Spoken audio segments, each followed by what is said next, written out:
So let's just go ahead and try and get things going, I guess.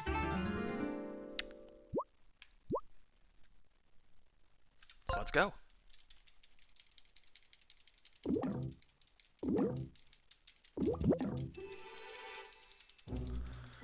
Alright.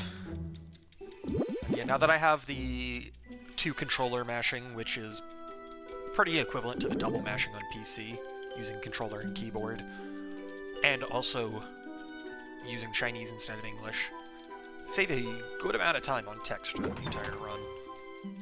Not over my previous run. My previous run also used both of these. But compared to what I would be getting without it, saves a good chunk.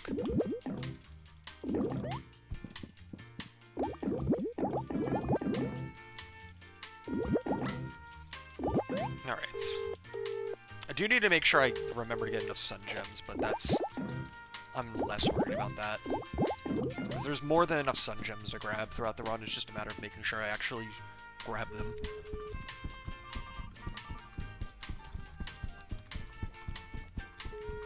Oops, I want to be down here so I can grab this sun gem. That was not my best movement, but whatever. It's fine.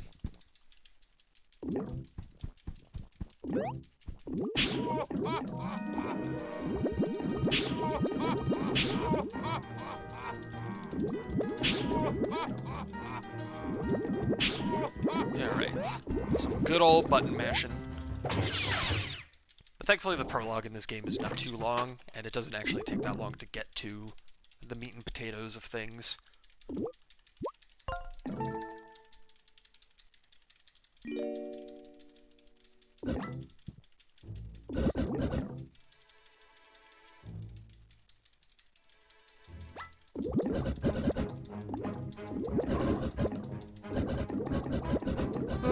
Alright, let's go. Make sure I don't mess up and do a tutorial. Alright, cool.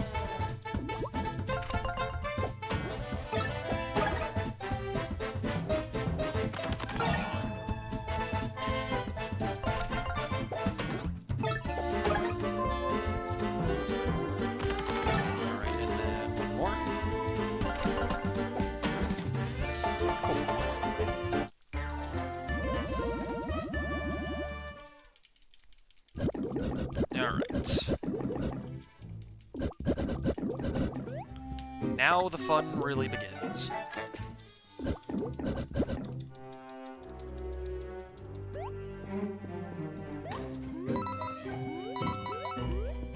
It's like, genuinely some of the harder jumps in the run are in prologue. I don't know if, like, I would say the hardest tricks in general are in the prologue, but the hardest individual jumps are definitely... or at least some of the hardest individual jumps are definitely here in the prologue.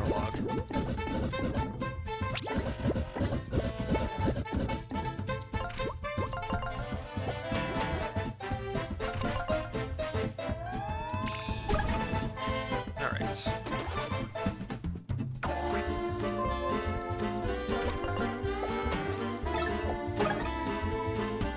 There we go. And now I get to get ready for actually one of those hardest jumps. First I need to get through a quick tutorial. Do I get the fast strat for the tutorial? I do. Nice. It saves very small amounts of time, but I will absolutely take it. Oops. Alright. Ah, dang it, I didn't get the jump. Alright.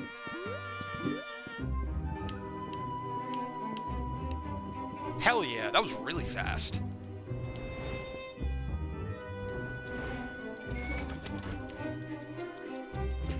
That might have been the fastest I've ever done that trick.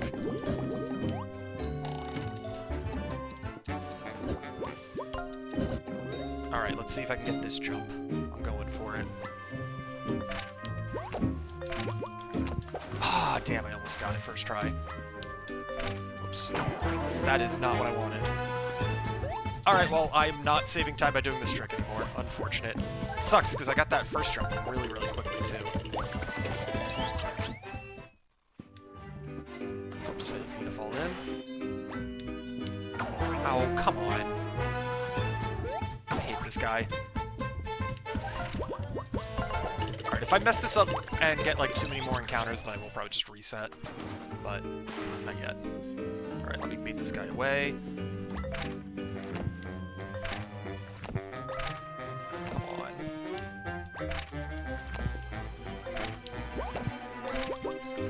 Alright, I'll continue, but I'm not happy about it. That is unfortunate. It's how it goes sometimes, but it's unfortunate.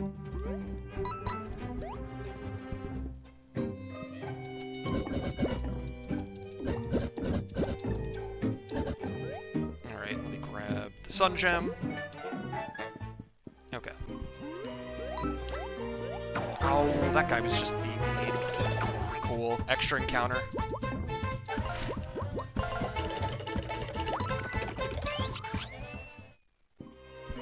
Also, I didn't actually equip this. Let me do that. Because I kind of need it for this fight. Alright, I'm probably not saving time now because of all those encounters.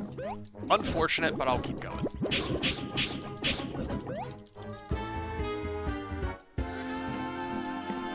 As long as the time loss isn't, like, too massive, I can work with it. That is not the one that I meant to attack. That's actually not good.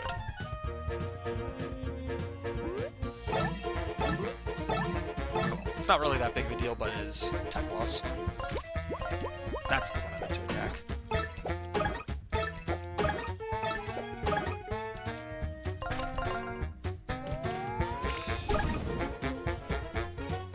Well, it's not really, like, that big of a time loss in the scheme of things, but time loss is still time loss.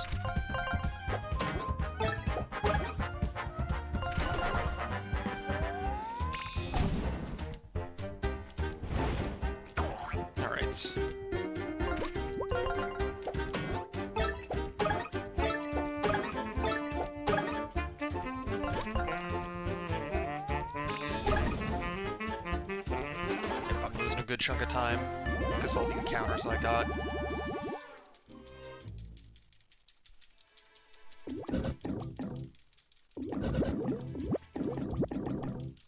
If I didn't have so much time to save later in the run, I would not even entertain continuing.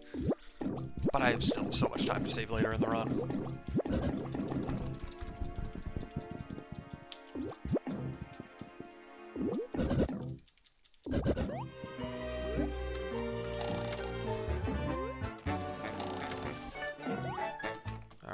And split.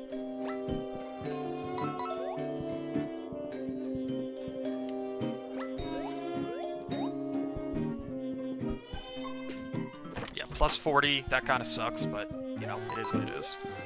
I'll live. Damn it! That guy was just aiming away. I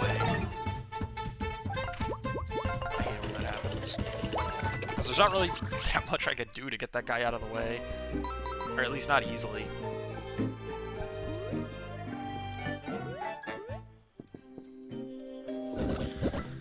Oh well. I still have a good chunk of time that I could save on the split because... Well, like, this split specifically isn't, like, one that I messed up a ton on. I definitely didn't get all of the jumps later on in the chapters. Once, like, the chapter really gets going. I didn't get them all immediately first try or anything.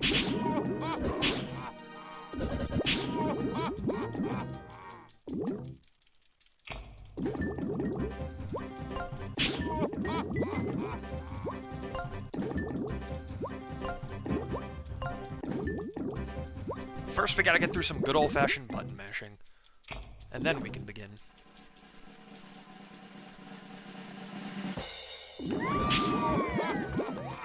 Okay.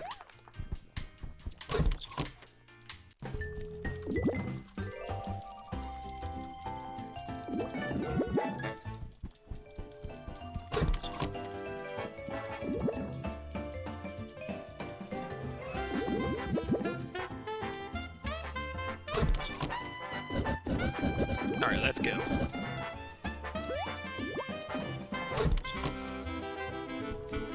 along the way make sure I get a few sun gems here and there.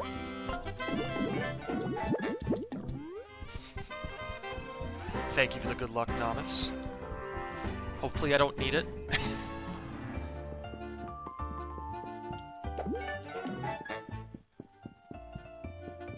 Let me actually go up here, like I'm supposed to. Yeah, this runs off to a bit of a rough start, but that's kind of how the prologue in this game goes sometimes. Not that big a deal. Alright, let's get this jump, though.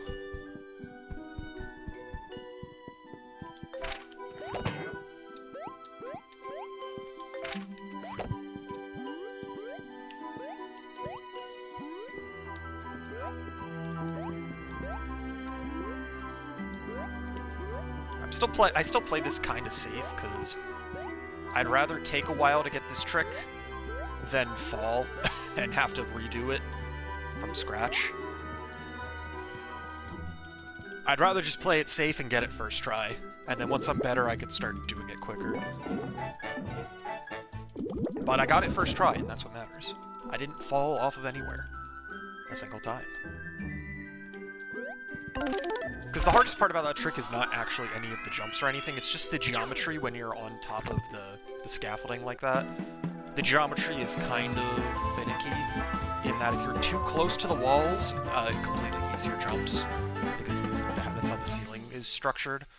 So you need to make sure you're, like, far enough away from the walls that you can still jump, but not so far away that you fall off. That's why it's, like, kind of finicky. It takes a little bit of finagling to figure out how to do it well.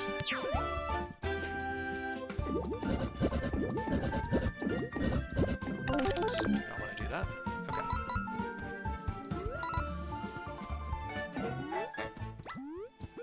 Oh, come on! That guy should not have hit me. I'm annoyed. That's bullshit, though. Oops.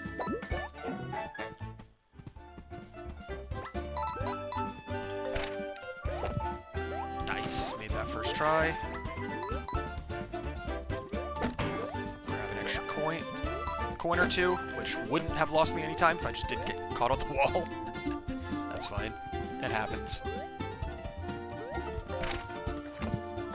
Come on.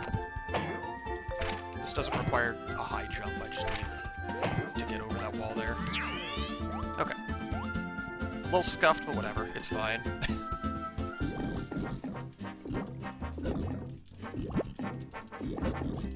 Alright, if I'm not mistaken, I have 5 sun gems now, and that means I need, what, 11 more? 12 more? Something like that? I need... So it's 2 5s, a 6, and then a 1. So yeah, 17.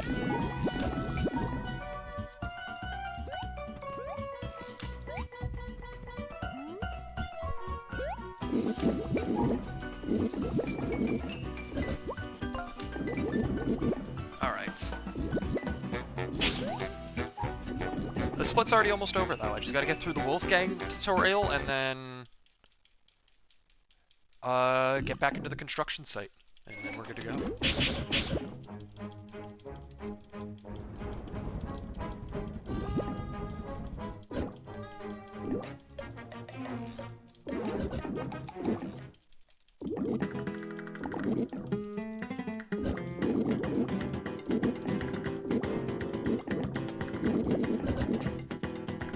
I forgot how much dialogue there was here to mash through.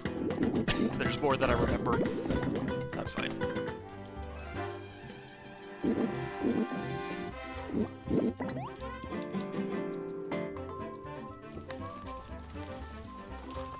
Okay.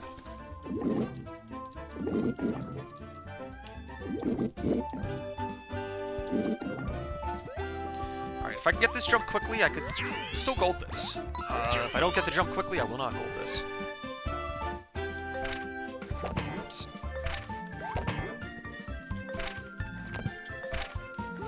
This does not bode well for getting the jump quickly.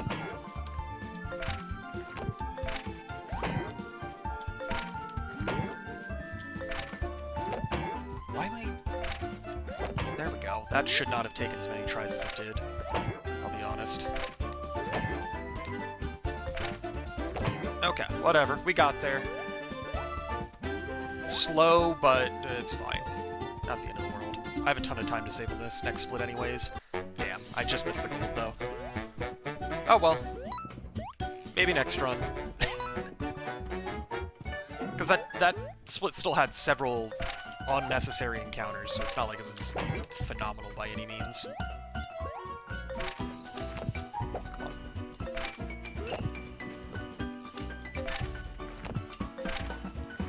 My buckler hops are not hopping today. They are not my best work. Which is fine. It's not the end of the world if my buckler hops are not perfect, but it'd be nice if I was having a little bit less trouble. Okay. Grab the boba. And make it across this gap. Kinda need to jump to make it across the gap, Flint. Come on. Alright. There we go. Thankfully that jump's not too difficult. It's pretty lenient.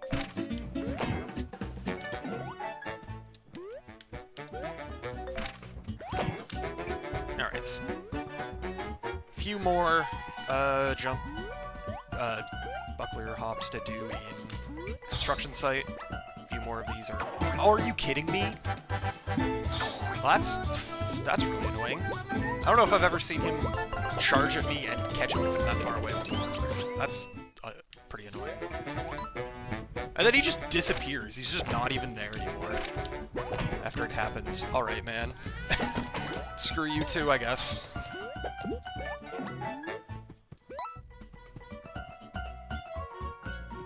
Alright, this jump's not too bad, but it can be a little finicky if I'm not careful.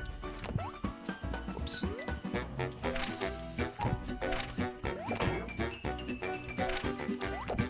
Alright, there we go. Made it up. And then, if I wanted to, I could take this jump a lot the jumps across those gaps a bit riskier, but I'm not going to. I'm just gonna wait for the next cycle. Alright, cool. I was apparently too close and he spotted me. That's annoying. I was specifically trying to avoid that. But apparently I didn't. Alright. Alright, well this split's kind of scuffed. Even before I get into the Enchanted Woods, unfortunately. But it is what it is. I have so much time to save with the Enchanted Woods, though, that I'm not even that worried.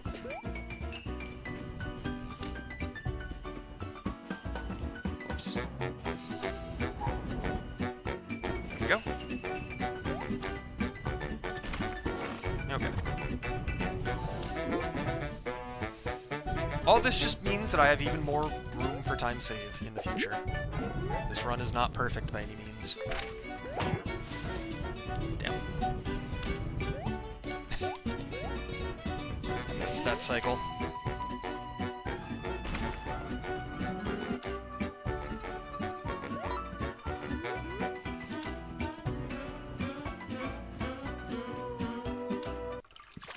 Alright. Thankfully, my health doesn't really matter at this point, because I'm not going to be fighting anything before I heal. Otherwise, I'd be more concerned about being at 4 health.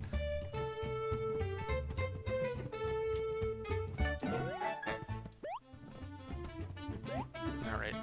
Let's make sure I remember to do all my shopping as well. It's not that difficult to remember to shop, but I still need to make sure I do shop.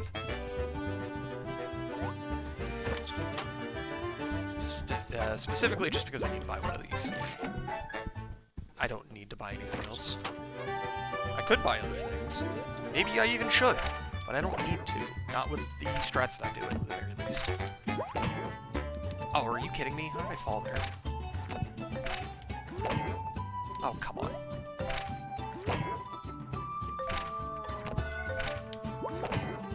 Oh, dude.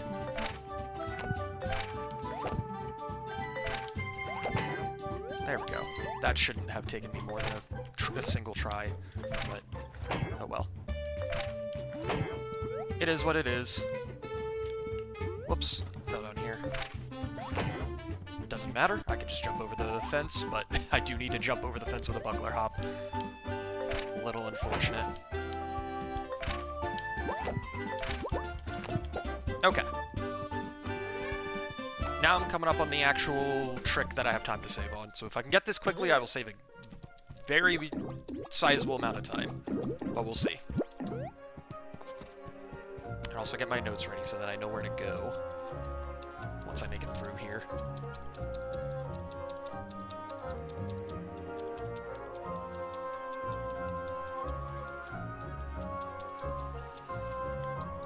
This is another thing that I need to do, is I need to work on memorizing the enchanted wood stuff, but I haven't needed to yet, so I just haven't really put in the effort to.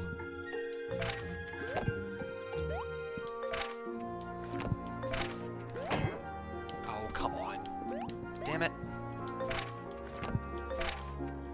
I got this so quickly while practicing earlier.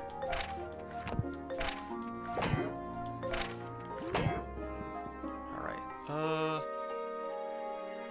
I think that's good. Okay.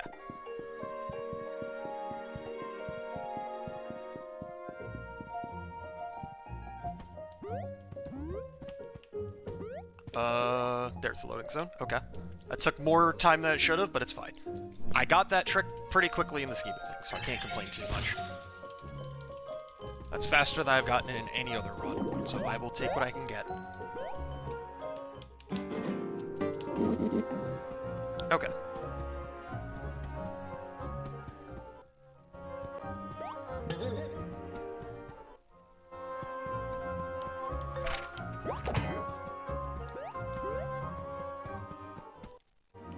I'm just gonna grab this for later.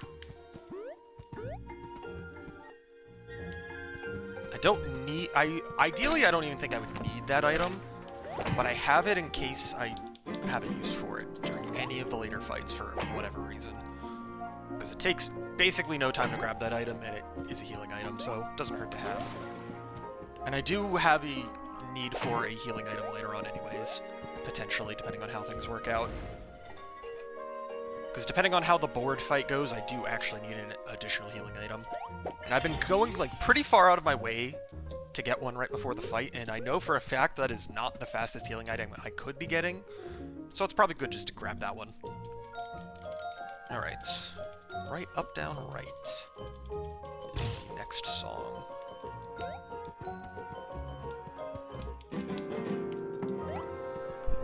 Alright, then left. Down here. Then down. And left. Hey, and I didn't encounter that guy for once. Nice. I almost always encounter that guy.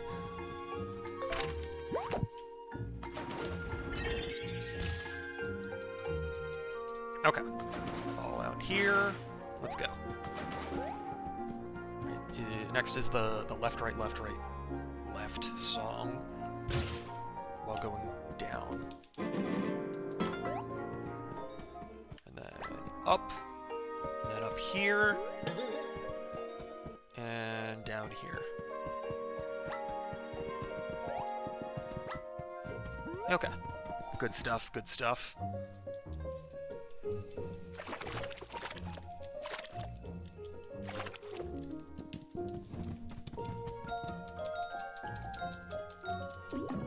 Alright, for some reason that third mouse is just not working and he just has to teleport into that scene. It's funny, but I don't know why it does that. Whoops. Whoops. Whoops. Why am I not making that over?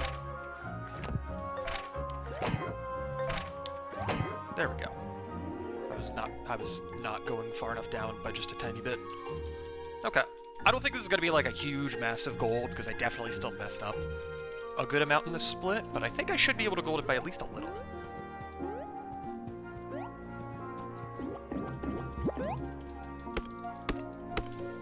It'll be close, though. It's definitely not going to be massive time save. It's not going to put me back in the green or anything.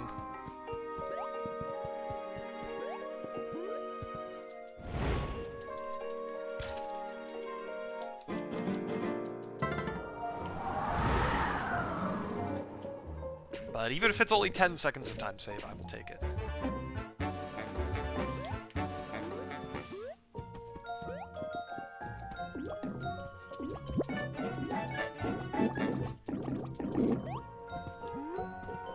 Alright, let's see. Alright, I will take a 20-second gold. I'm not complaining.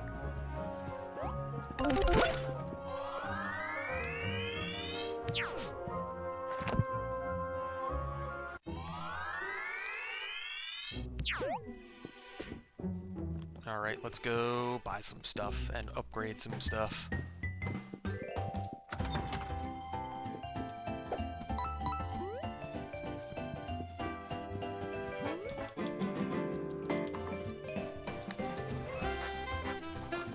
Alright, I'm probably not going to save much, if any, time on the split, but that's fine. I'm not expecting to. Buy that. And then I'll also buy Dark Magic while I'm here.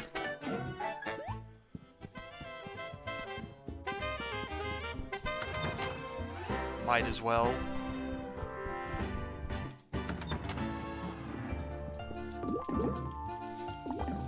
Alright, then mash until I get my synergy, then be careful not to enter the synergy tutorial, because that would lose so much time. No. Okay. And then upgrade this guy, and upgrade this guy.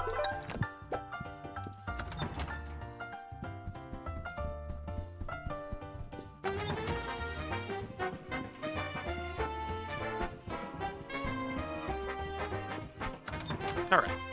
Good stuff. Go back and let's get ready for the boss fight.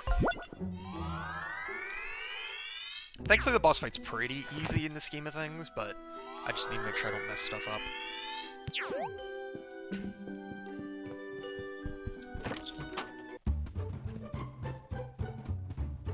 It will always be kind of funny that the pigs are just there, because we just never activated the cutscene that used them and made them leave. So they were just waiting there off screen, waiting for you to leave, enter through the normal door. Forgot the song for half a second there.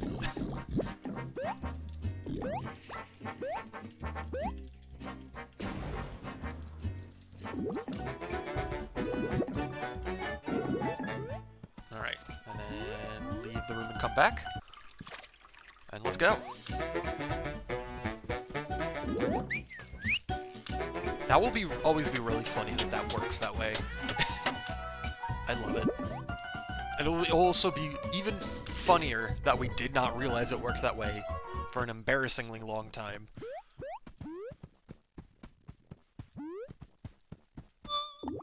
Alright, go ahead and heal. That we didn't realize that you could just leave that room and come back in to advance this story.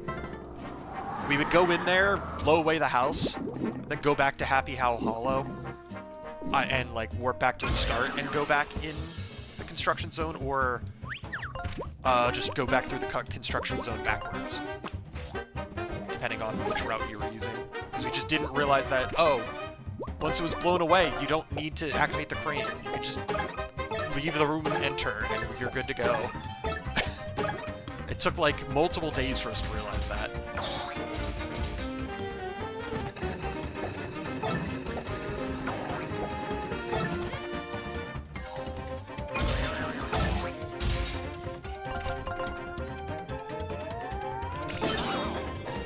Because, I mean, to be fair, it's not intuitive that that's how they work. But it's also funny that just none of us realized to try that till, like, a few days into everything.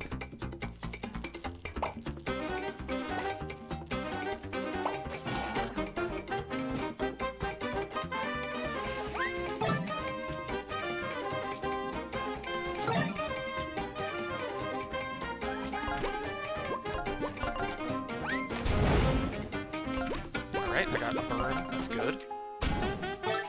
4, 5.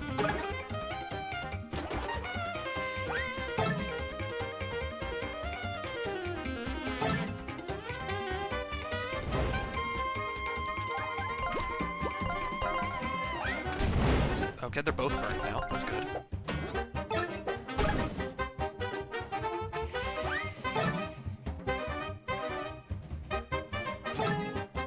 Alright, the front one should die, and then the back one will die to this.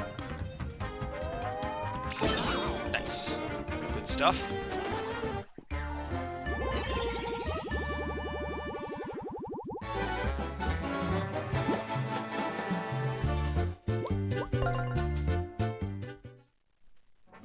Alright, apparently I golded by 10 seconds. I was not expecting that. I'm not complaining. I just was not expecting it. Apparently I just had a lot better menuing and movement and dialogue bashing this time around.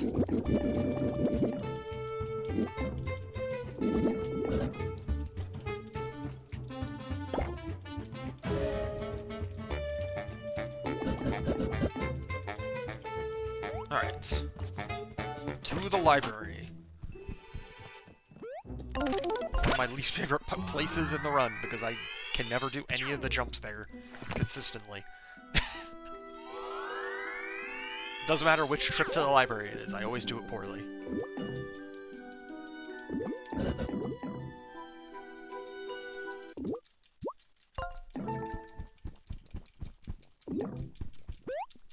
Also, something I'm kind of wondering now, and I might try it one run, is if you only save your game in the, like, mid-scene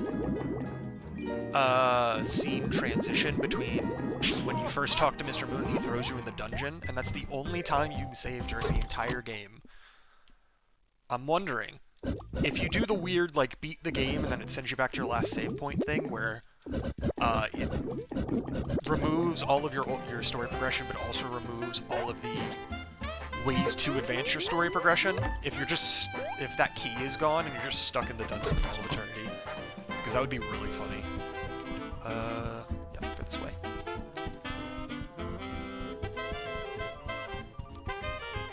And I might try to do that one run just for the hell of it, because it would be really funny to just have a save file that's soft-locked in the dungeon, and you can't ever escape, because there's no key to get you out.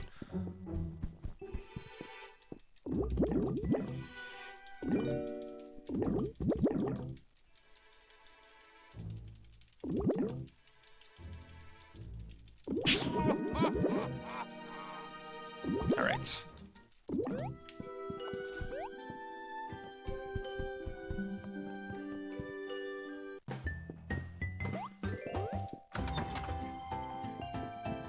I have 11 sun gems so far.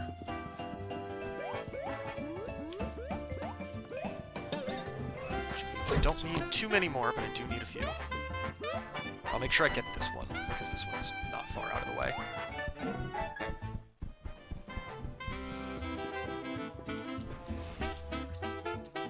Actually, I should probably get that one on the way out. That's probably a faster line, is to grab the key, then grab the sun gem. That way I don't have to, like, hook right while going towards the plants. I don't know. Very minor optimization, if it is any different.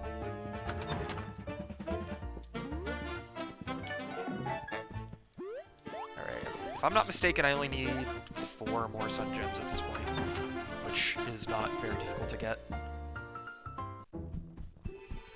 Because there's the one in Innspeak that's behind the fountain, that one's free. And then there's 3 more that are not difficult to get that I don't feel like thinking about right this second because I need to focus on this jump.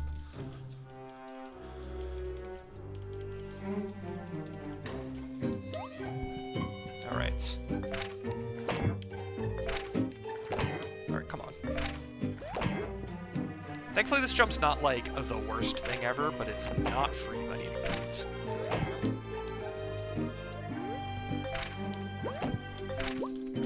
Yep, okay. Did not make it first try, unfortunately. Alright, come on.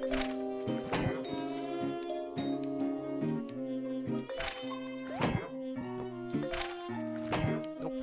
Okay.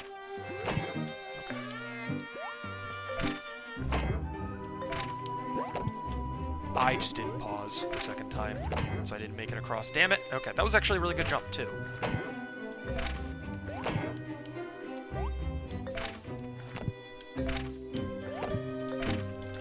Okay, cool. Third try, not the worst thing ever. I'll take it. Could it be better? 100%, but I'm just happy to get it at this point, with how annoying that jump can be. Alright, I'll just take this encounter. It's not the end of the world. It's annoying, I don't like getting this encounter, but this guy is really not the easiest guy to avoid without accidentally falling off the top here. So I'm just gonna take the encounter and live with my choices. Because as bad as that encounter is, it is nowhere near as bad as falling off the top there and having to climb back up. I hit the fire from the wrong side. There we go.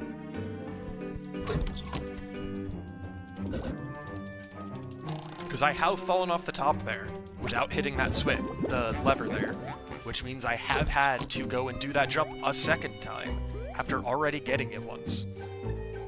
It's not fun.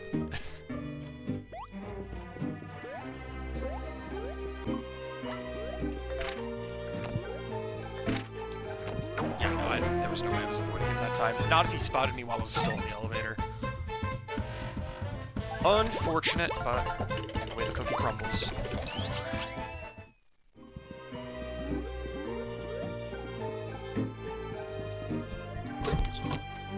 Alright, end up back up here. Let's go.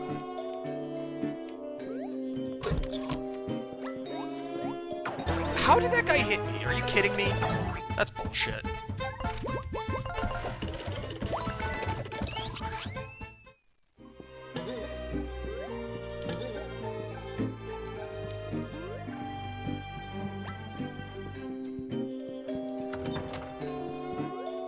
Alright, if I get first struck by this guy as well, I might actually need to heal, which is not good. Alright, thankfully this guy's a lot easier to avoid.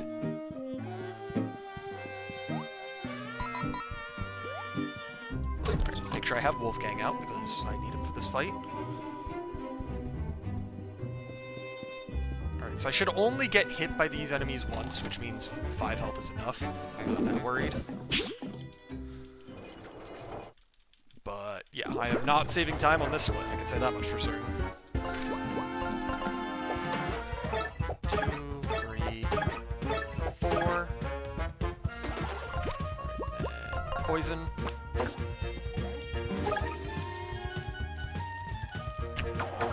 Two damage. I need all 5 hits, I believe. Yep, okay. I have a good amount of time that I could be saving this one, but I am not saving it here.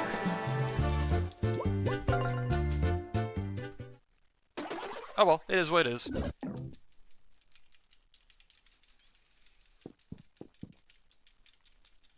I'm just glad I made it through there.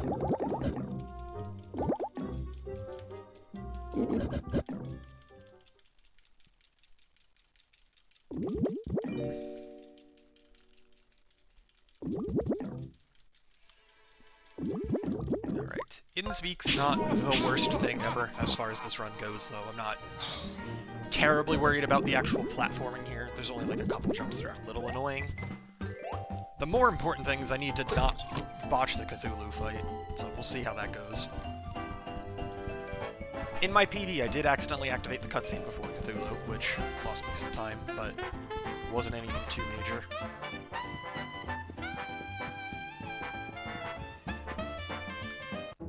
Alright.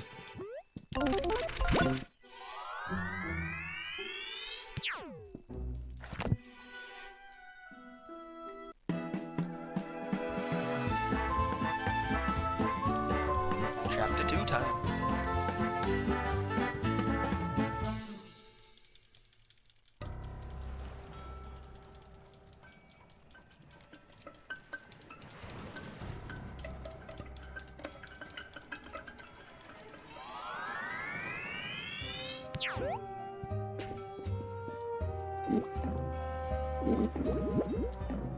Alright. I don't need Wolfgang or Tinder at any point here before I get Eva. So which partner I have out does not actually matter right now.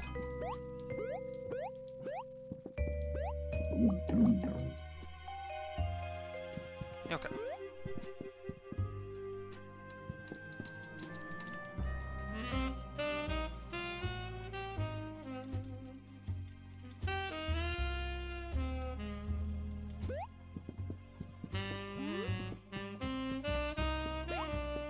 Just need to get that sun gem, because it is not far out of the way. Alright, this jump is genuinely not that difficult, I'm just bad at it for some reason. Oops.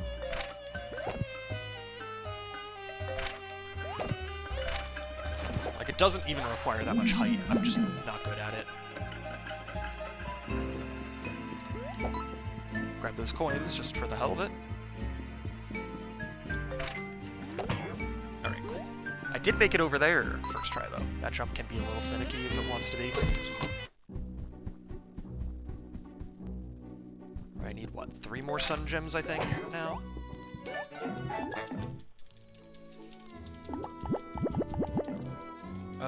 There's one when I get Fang Feast, which is easy. I definitely need to, like, actually do proper sun gem routing and not just kind of half-ass it. Because it's not like a massive time difference between, like, good sun gem routing and bad sun gem routing, but even if it's only, like, 10 seconds by doing a little bit of planning, I should probably just do it. There we go. Got that jump quickly, though, which is nice. Alright, and then go back here. Oops, wrong. Picked the wrong one by accident.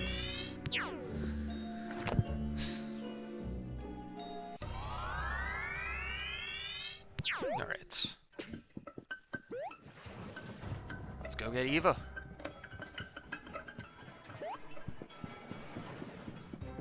And then not forget to split here, for once.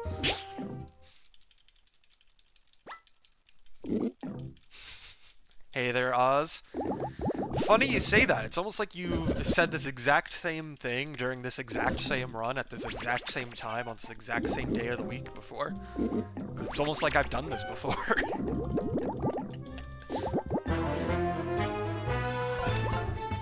Do this. I mean, I'm pretty sure I just need to do... Yeah, whatever. It's all good. I'm pretty sure that's enough to kill. Yep. I didn't even need the second hit there. That's another thing I need to internalize a little bit better, is more specific damage rolls on some of the more inconsequential enemies, just to cut out attacks here and there to save a tiny bit of time.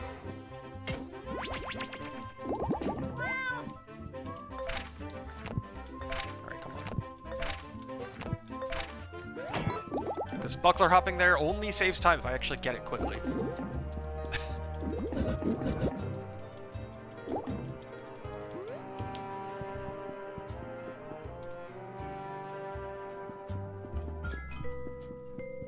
Alright.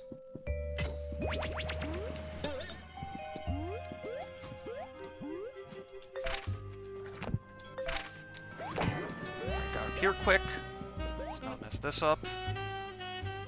I think that's good. Cool. And there we go. We're out of bounds. Oops. I got caught on something. That trick is genuinely not that difficult, it's just a little scary, because if I do mess it up, depending on how I mess it up, I'm kind of shit out of luck.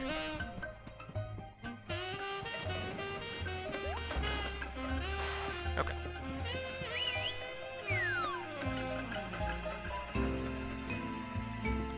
Because basically what I'm doing is... It's a little hard to tell what I'm doing because I'm out of bounds, but... I'm basically going so far out of bounds that the water plane ends, and if I go any further out of bounds, I instead fall into the void. And so I basically fall in between where the geometry ends and where the water plane ends to land underneath the water. And then I can just walk around underneath the water by doing that. So I just basically have to line myself up in a specific spot and then fall and move to the right at a specific time, and that's all I have to do to get out of bounds in the specific way that I want to there. But like I said, if I do it incorrectly, either I'll fall in the water and it just sends me back in bounds and I have to do the jumps again, or if I mess it up too badly, then I fall into the void and I softlock. And because I'm not doing a safety save there, the run's basically dead if that happens. So I just gotta not do that.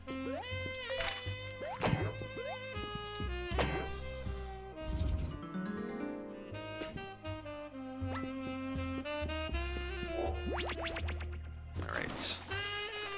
Almost Cthulhu time.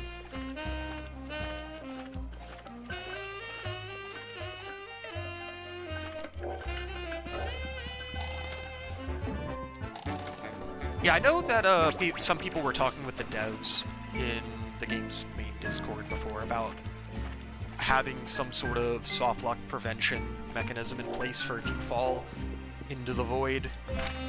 Because there have been spots where casuals even fell into the void during their casual playthroughs and weren't even doing anything funny. Because I remember chiming in at one point talking about how PM64 handles that kind of thing. I forgot this was here. That one's really easy to get. Because the way PM64 handles it is very succinct.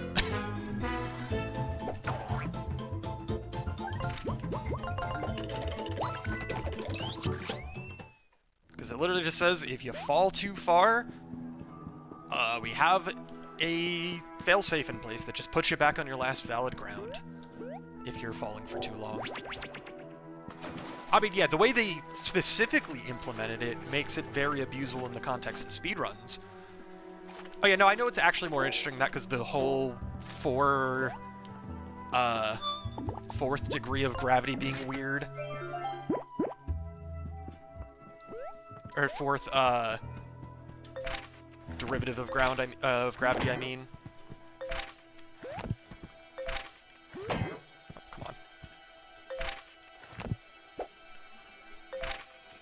Well, I mean, it kind of depends on how you went out of bounds specifically. Get Wolfgang out, and then let me actually do my equips here, because I haven't done those yet. Give you that, and there. That's all I need for now.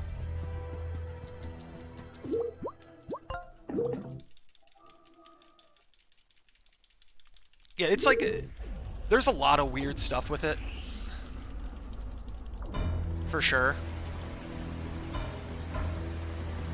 And like I'm not gonna be the person to go all the way into this exact specifics right now. But yeah, it's a combination of the gravity being weird, the failsafes doing certain things, and blah blah blah. Yeah. There we go. I'm not actually a Paper Mario 64 speedrunner, I just know way too much about the game by watching a lot of speedruns, but I still will not know as much as actual speedrunners. Cool, I blocked it. Good stuff.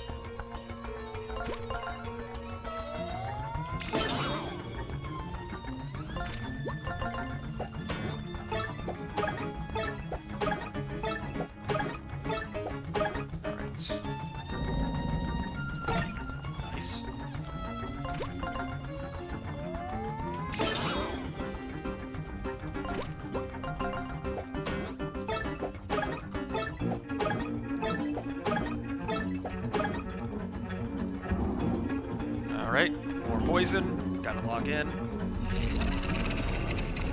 I did not lock in. Let's use that. Cure Flint poison.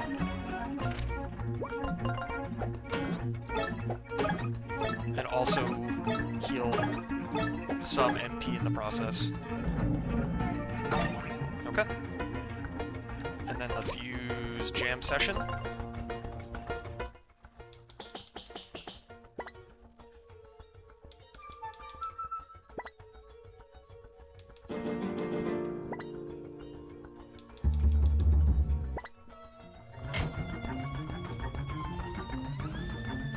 And keep attacking.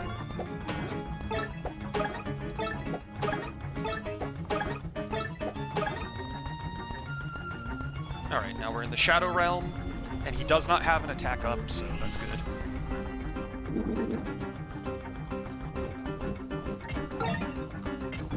Oops. Because I have the defense up, I don't even need to guard. Which is funny.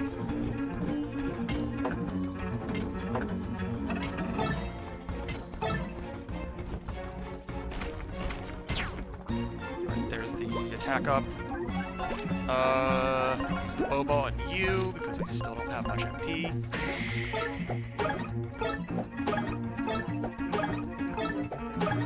I didn't come into this fight intending to use both of those items, but it's fine.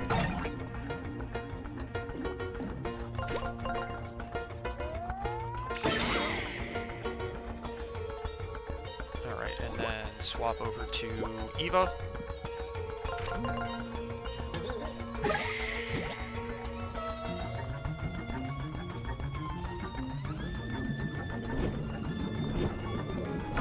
Oh, I hit A just a fraction of a second too early. And switch you over to Tinder. And switch you back to Flint and let Flint attack. This might kill? I'm not actually sure.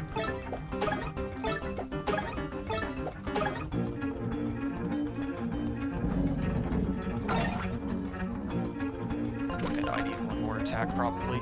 Maybe two. Okay, cool. That was a relatively solid fight, I'll be real. Can't complain. That was like one of my cleaner Cthulhu fights.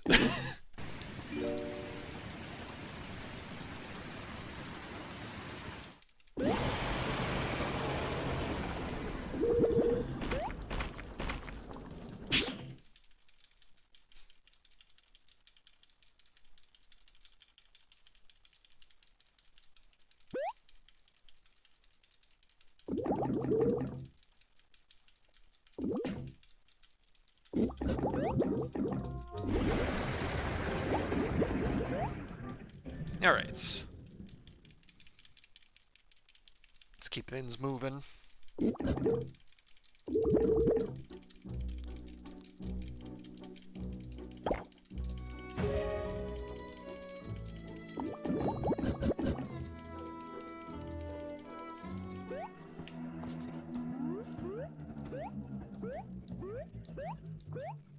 If I'm not mistaken, I either don't need any more sun gems or I only need one more sun gem. I forget how many I have. I have not been keeping close enough track. But if I only need one more sun gem, then I can get that pretty easily on Molten Ball Volcano. And if I don't need any more, then I'm good. Honestly, there's two in Molten Ball Volcano that are not even out of the way. That are pretty much immediately in the path that I could be getting. Because there's the one in the grass next to the rocks that you're supposed to destroy with patches on the way into the volcano, and then there's the one in the minecart once you're actually inside the volcano. Both of those are basically immediately on the path. So I should probably swap out one of the more out-of-the-way ones that I currently get with both of those. Alright. Oops. I do not want to talk to you. Fuck. I accidentally gave him a sun gem back. That is not what I wanted to do. Oh well. Well, I guess I'm getting both of them now. Not that big a deal.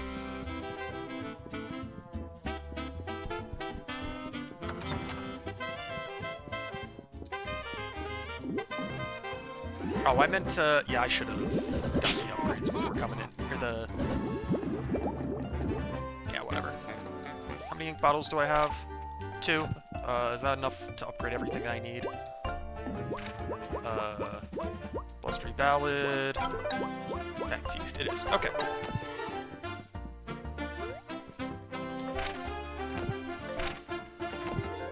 I thought for a second that I needed to buy the one from the Cheshire Cat, but that is not the case. Okay. And then I don't have... Wait. That is not the same price that the cookies used to be.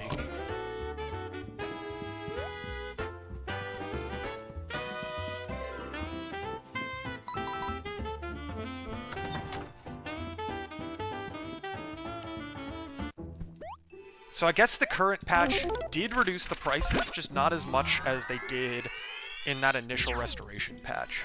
Because the cookies used to cost 48, not 44. No, I know they changed some of the prices, but I remember seeing the chart that somebody made in the Discord, and they were not 44 at the time. I thought that I forget exactly what they were in the document, but it didn't list them as 44. And I also thought some of the prices got reverted. So I guess they didn't revert all of the prices, but they did keep some of them, like, relatively cheaper than before, because I remember that document listed the explosive brews as, I think it was like 8 coins or something. Maybe it was 9, but they weren't 10. And they are still 10 right now.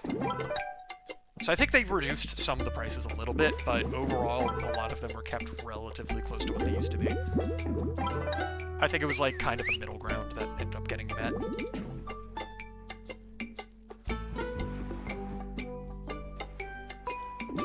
Not that it really matters all that much, honestly. That the cookie being 4 less coins does not matter in a significant way. The only difference is whether or not I'm able to buy it when I first enter that shop or when I enter it the second time.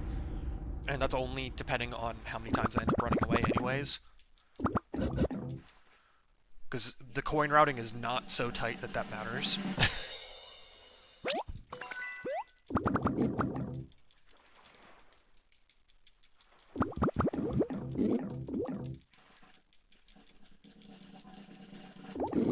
Because really the only thing that is even close to tight with coin routing is buying that cookie, but it's not very...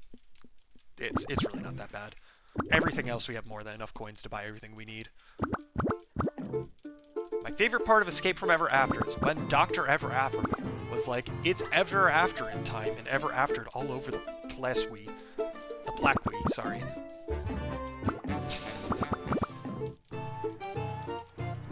Alice, have you even actually played this game yet? Because I know you, like, keep hyping up the speedrun, but I feel like I'm not even sure if you've played it yet. Or if you're just this game's biggest stand, despite not playing it.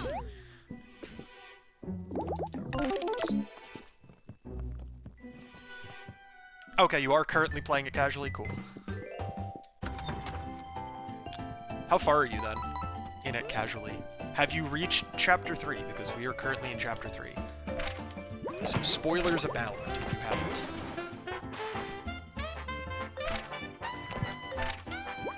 Oops. There we go. Hello there, Shredberg. Welcome in. You're just in time for me to start the chapter with the least interesting stuff.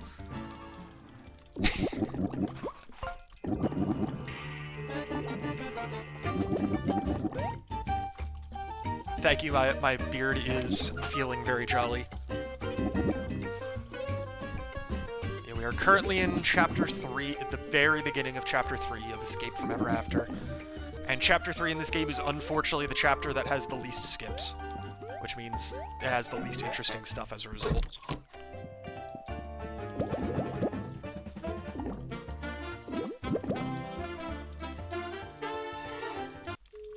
Also, thank you for the good luck weather guy. You know, yeah, the characters of the game are very cute. It's for anybody who's never seen this game before, this is a indie Paper Mario inspired game. Also, funny thing, it equips a costume that I don't own, so it just immediately unequips it when I leave the room. Because I skipped getting that costume. But yeah, this is a indie Paper Mario inspired game, so it's a lot of... If you've played the first 2 Paper Marios at all, or even Bug Fables or something of that same style, it's very similar to those. But it's got a lot of fun stuff that is more unique to it as well. It's not only derivative by any means. Damn. Those are very unfortunate odds, Shredberg, because I would recommend this game to anybody who likes Paper Mario. It is a very, very solid game.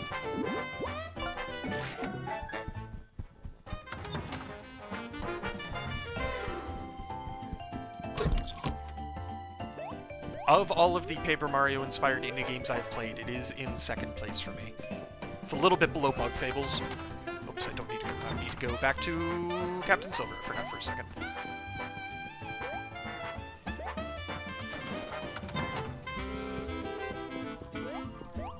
But yeah, the gist of this game, for anybody who's never seen it before, is it's basically you're playing as storybook characters as an evil corporation has come in and basically forced all of the storybook characters from all these different storybooks to work in a corporate environment, which is obviously a fate worse than death.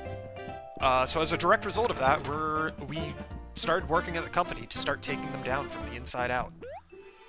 And that is the gist of the plot for this game.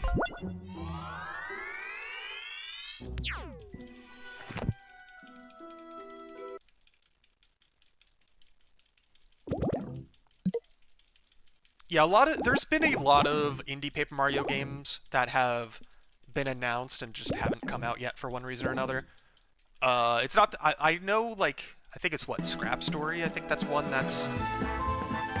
I don't know what the launch timeline on that is. I think it originally said 2025 at one point. That obviously didn't happen, but I'm assuming, hopefully, it's still in development. That one looked cute. But this one was... I found this one because somebody told me about it a little bit before the Kickstarter went live back in 2022. It was the end... I think it was December of 2022 this game was on Kickstarter. And I backed it on Kickstarter back then, and then it took... about 3 years for it to come out after that point, but it did actually finally come out, and it came out, and it's actually a good game, so I'd say things went pretty well there.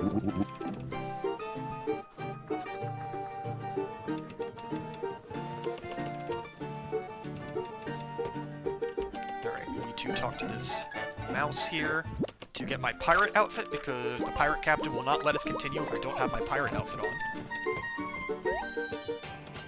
Which, honestly, very valid.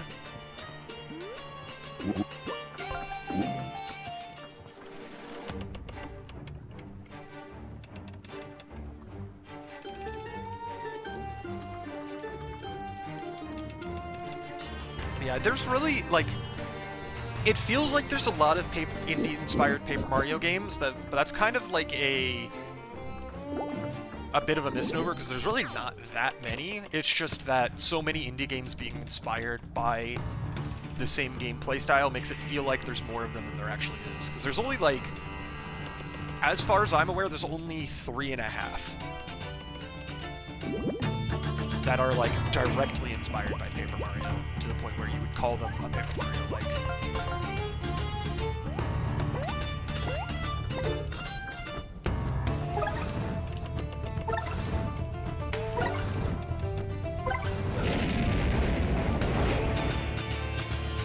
Yeah, the language is, Chinese. Alright, so this time I need to do TP. I could do MP there, but I'll just do TP, so I have all of my TP upgrades out of the way. As I have not personally confirmed it, but other people have said that it does save time. I am not just doing it for the vibes. I would much rather play this game in English if it was faster.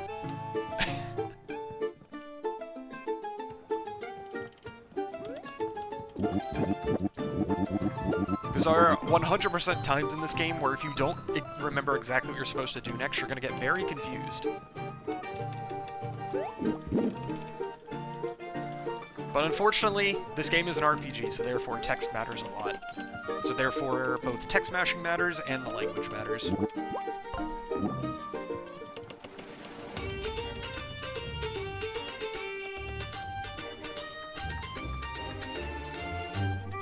For multiple reasons, I am doing this run. I have 2 controllers here that I'm using. One reason I'm doing that is for text mashing, because by mashing the A button on both controllers, I'm getting twice as many A inputs, so I'm getting through the dialogue faster without having to mash at like 15 hertz for 3 hours straight. Or even, honestly, faster than 15 hertz, because this game's not this game is not at 30 FPS. I also meant to equip something, but I didn't, so we're just gonna do this.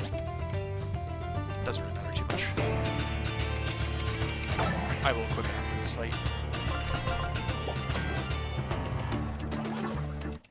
Yeah, and they have not added a PM64 hold B to skip all dialogue button.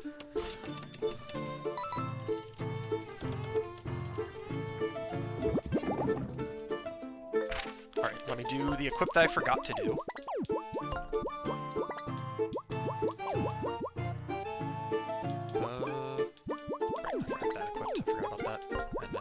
That, equip that.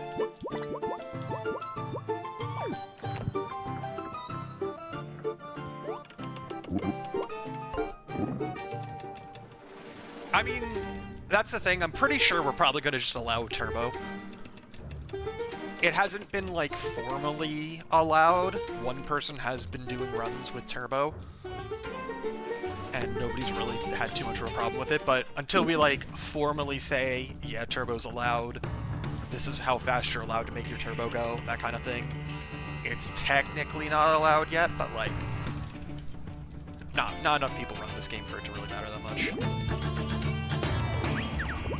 That's not the button I meant to hit. Use this.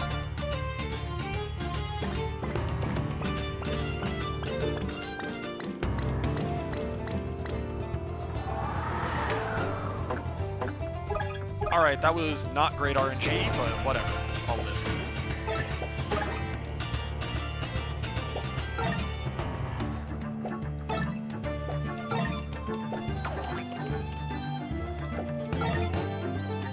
Alright, let's just try again. Unfortunately, this is the fastest way to get through this fight if RNG cooperates, because it'll just kill all of these enemies basically right away. But unfortunately, the RNG was not kind to me today.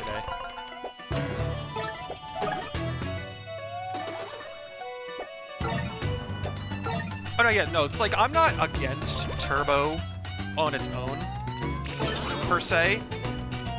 I'm just not the kind of person that's going to be the one to advocate for turbo, if that makes sense.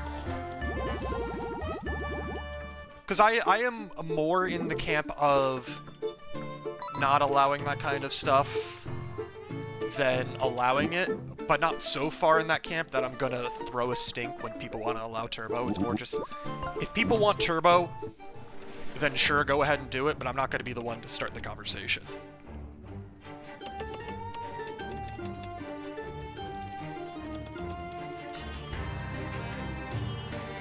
I mean, yeah, if there was auto text, that would be even better, because then there's not even a conversation to have. It's just in the game, so you're allowed to do it.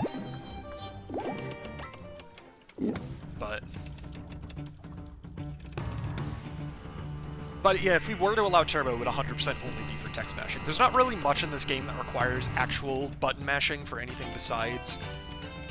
Right,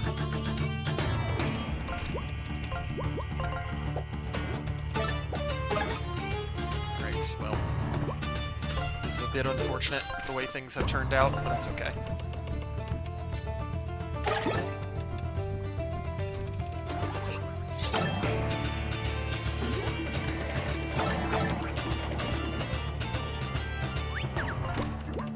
I'm just gonna do this a bunch.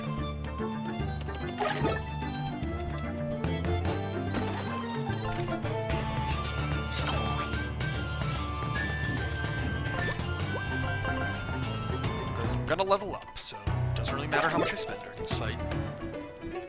Does it let you do some funny stuff on stairs? That is interesting, because I didn't know that, but... Honestly, outside of literally one move in the game that we use a single time, turbo does not offer you any benefit, really, in this game, outside of, text mashing.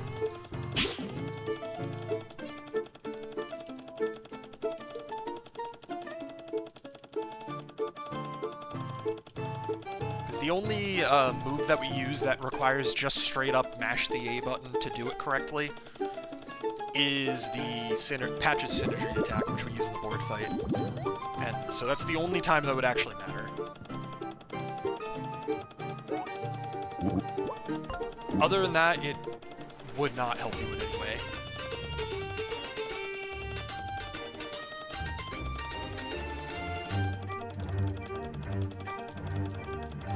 Alright, but we're almost done with the first leg of, the first leg of scripted fights, which means we can do some actual shenanigans again for like 2 minutes, and then we're back to fights.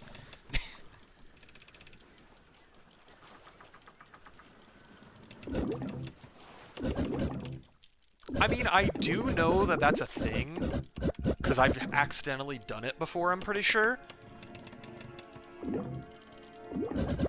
But I guess the question would be, is like, is there anywhere that would be useful in the speedrun? Like, if that's what we needed to skip stuff in Ever After Inc., then yes, 100% that would not be allowed for obvious reasons, but I feel like that might be the only place where it might potentially be useful. I don't know if it's worth it anywhere else. Outside of maybe saving a half second here or there in random places.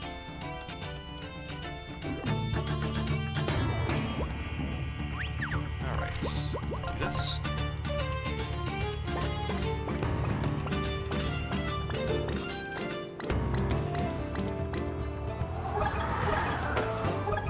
Good stuff. I got actually a lot of kills with that. That is the reason why I still use it, because when it works, it saves a pretty decent amount of time, because that means I can end this entire fight in one turn, as opposed to letting the enemies attack and needing a second turn. Alright,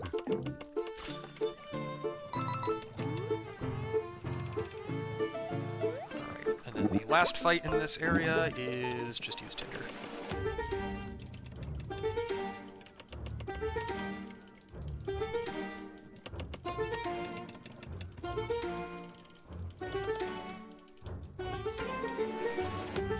I feel like in some of those spots, technically, if you were to space it correctly, you could probably even get it without turbo if you were to space your jumps correctly and, like, mash A fast enough, but, like, again, it doesn't really matter that much.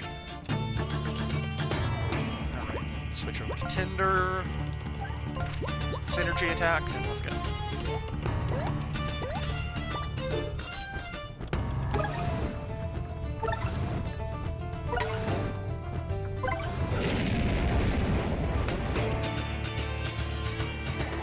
Yeah, like, it might be worth it when this game, if this game ever gets optimized to that point where saving a second might help you, like, PB or break a record or something, but it is very much not at that point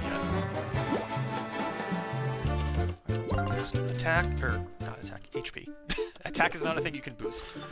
It'd be very nice if that was a thing I could boost, but it is not.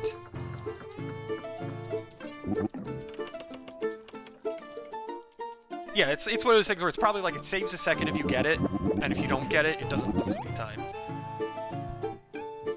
Maybe I'll mess around with it at some point, but I'm not going to worry about it right now, obviously. Because it's not even relevant here. But I'm pretty sure that I have a clip of me accidentally doing it in R&D at one point. In a spot that is not relevant anymore, because we skip it now. But it did happen, I'm pretty sure.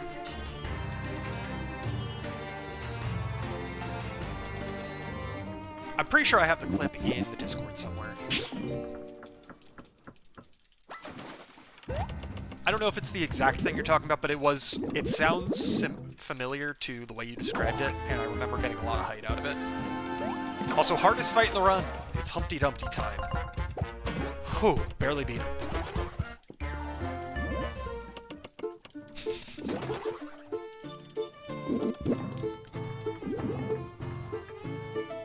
I mean, based on how you described it, I see no reason why you wouldn't be able to chain it. It just would require specific geometry spacing to make it worthwhile and possible.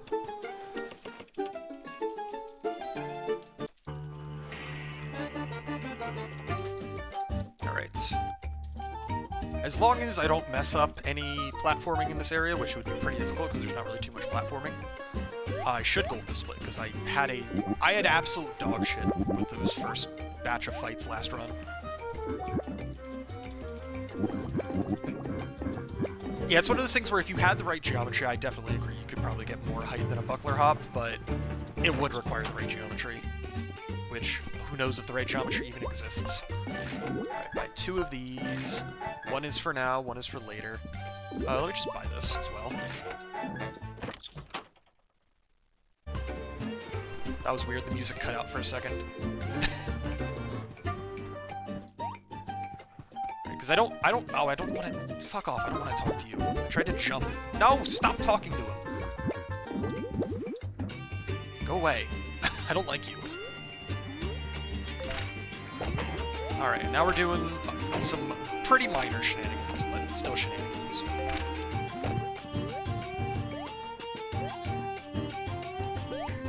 There we go.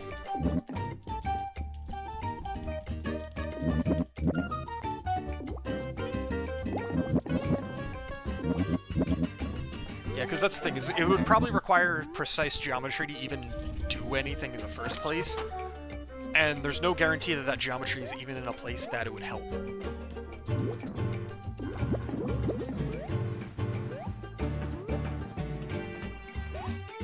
But if you were able to find that geometry specifically in Ever After Inc., it might be worth trying. So I don't want to talk to you again.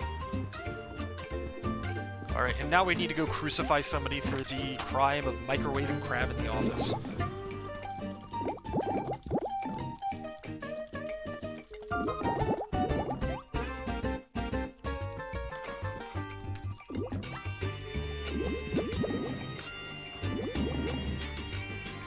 Yeah, it's one of, depending on which floors you were able to get it on and skip would also influence how much it matters. Because there's definitely some floors that would be better to skip than others. But at the end of the day, it would need to be possible to skip any of the floors in the first place for us to care. Alright. Switch to Eva.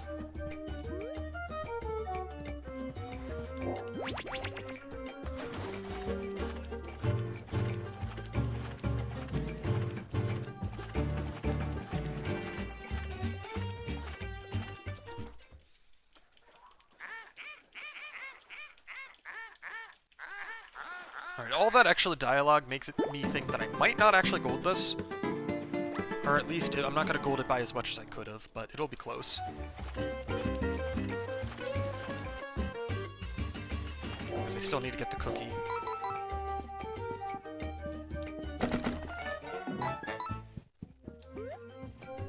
Yeah, I'm not going to gold this. I don't think I'm going to be able to get back to... Greybeard is his name, I think? I forget. But get back up to play the song and then mash through some dialogue. All in 20 seconds, unfortunately. I should have saved time on the split, but oh well, it is what it is.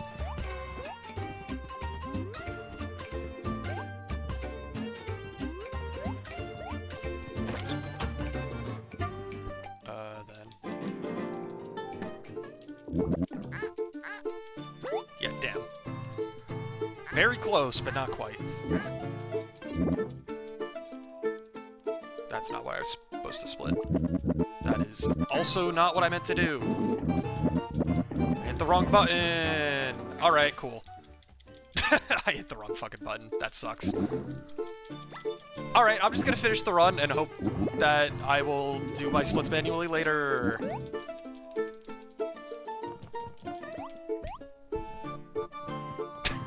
That is really stupid. I hit the wrong button by accident. Oh well. I'll just finish it. Or I'll just start things again so that the timer is running, but I'm not going to worry too much about it.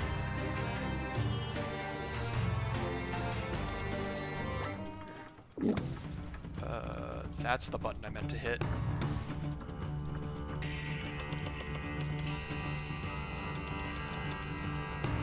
Alright, so I was pretty much on pace with the 119 there.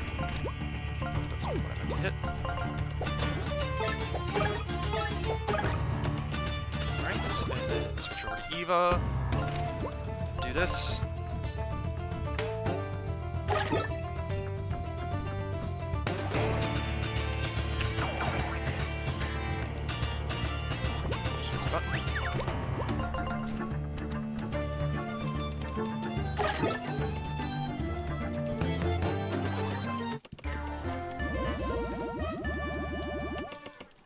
Alright, so basically whatever the timer is at a an hour and 18 minutes to it, and that's kind of what my pace is. Whoops. This is when I need to go get patches. I forgot about that for a second there.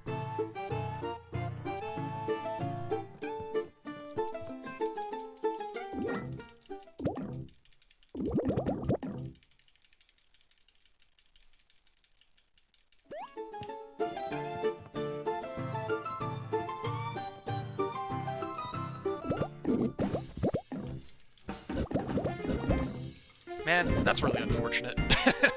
Oh well.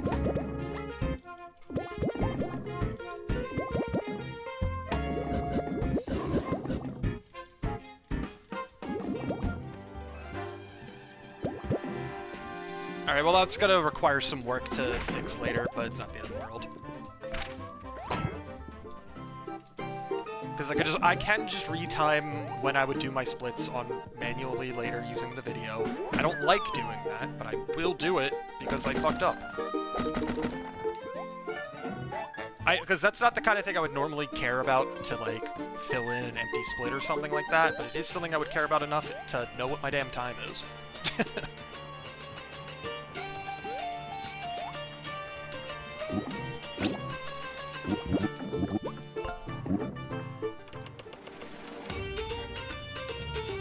Let's at least skip so that I'm on the right split.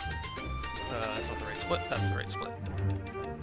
And so that I know what to do, basically, with what the time is.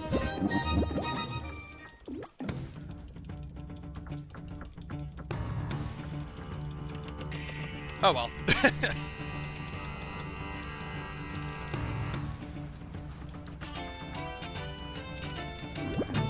Alright.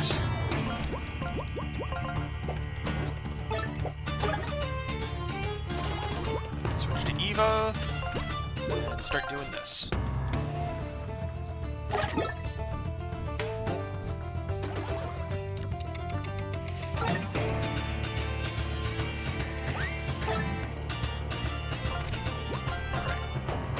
If I get a poison, it'll cut out a hit, but I did not get a poison. That's fine.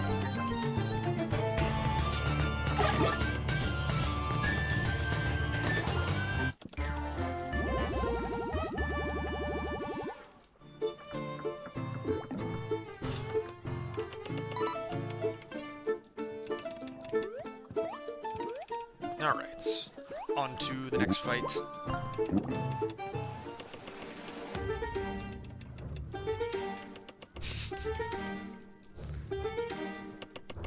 Hello, speed docs.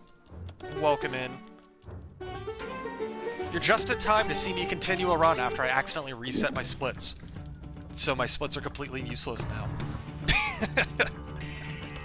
I just have the timer running so that there's a timer running.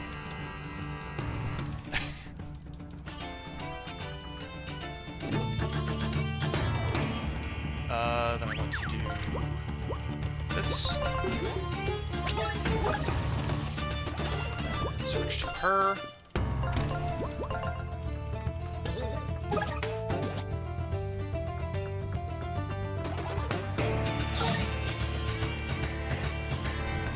Okay.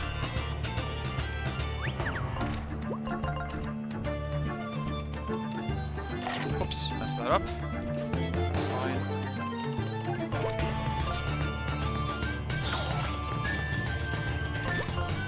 Attack I want to use, that's the attack I want to use. But yeah, this game is good. I like it a lot. If you enjoy Paper Mario in any capacity, I would recommend picking this game up.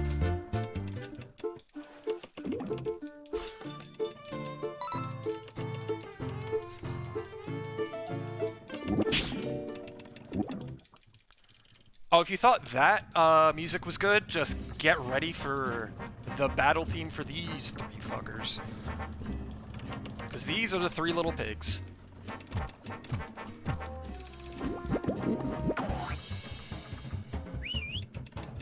No, I don't want to have you out. I want to have you out.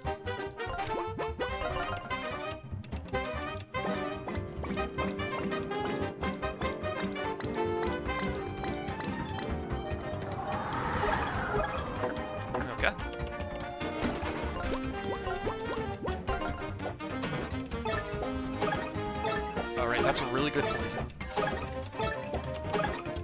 That poison was RNG, so the fact that I got it is very nice. Alright.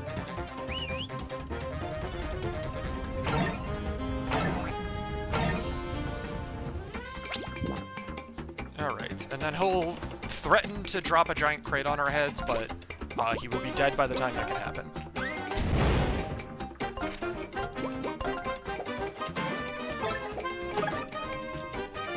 So that crate will just hang over our heads until the end of the fight. It's just the crate of Damocles.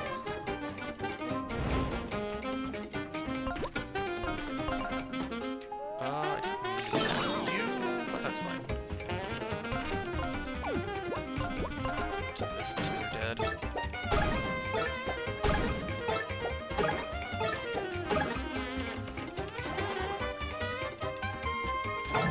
Meant to switch to Eva, because Eva can do 5 damage through defense. And then this should kill, question mark? I forget if that's good enough. Yep, that's good enough to kill. Cool.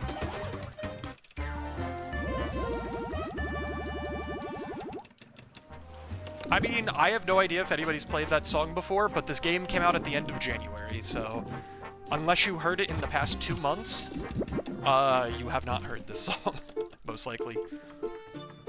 Unless you heard it... Actually, I guess this game has had a demo out longer than that, so I guess you technically could have heard that song earlier than that, but...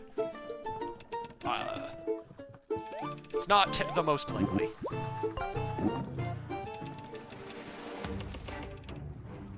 Also, I was supposed to heal, but I'll live. That's fine. These fights aren't that hard.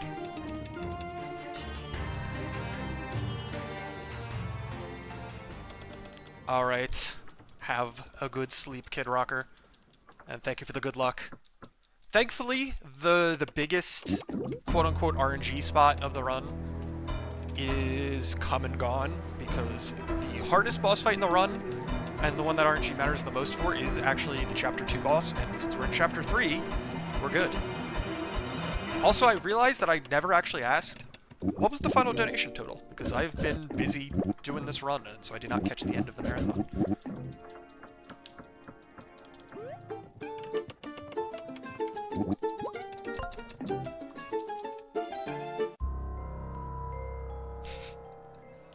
I mean, yeah, I know it was a lot, I just don't know how much it ended up getting to. At the end of it all.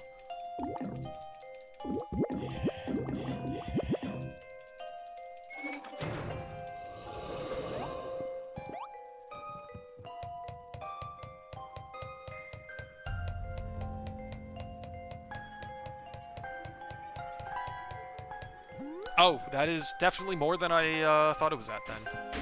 Because it was still well into the 3000s last I saw.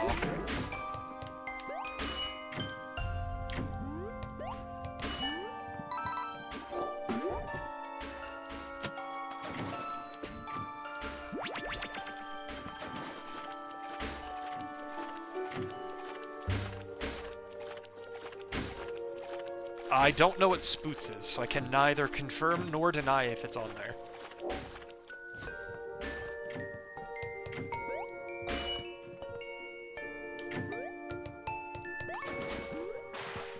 Oh, Spotify. I think this game... Yeah, I'm pretty sure this game's soundtrack is on Spotify, so... if you have heard...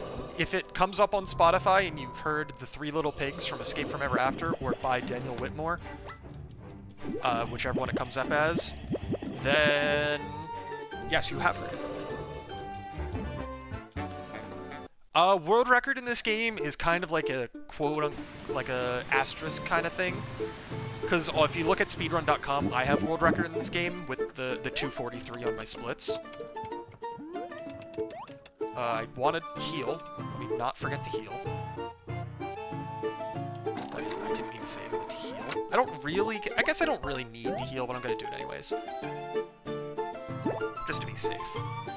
Because the Three Little Pigs fight does kind of drain my HP and stuff. So, like, that's technically the official world record, but somebody else has a 229, and the only reason he never submitted it to leaderboards is because we still haven't like solidified what our rules about turbo are for text mashing, and he used turbo for text mashing. So I consider that pretty much the world record is 229, so I don't consider myself as having the world record. But like I said, if you look on SRC, that I technically have the world record there with the 243. Alright, so then I want to switch to Wolfgang. Start blowing.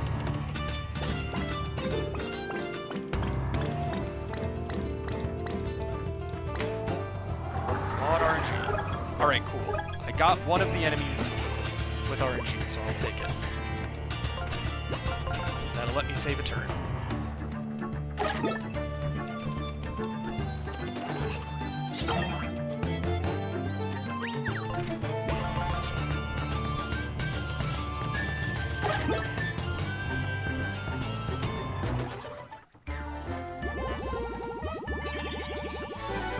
Yeah, it's like I was talking about it a little bit before you guys rated, but my general opinions on Turbo are I don't care for it enough that I'm going to be the person to say, hey, we should allow Turbo in this game. But I don't care enough about people using it to throw a stink if people want to allow it, is basically my general thoughts on it.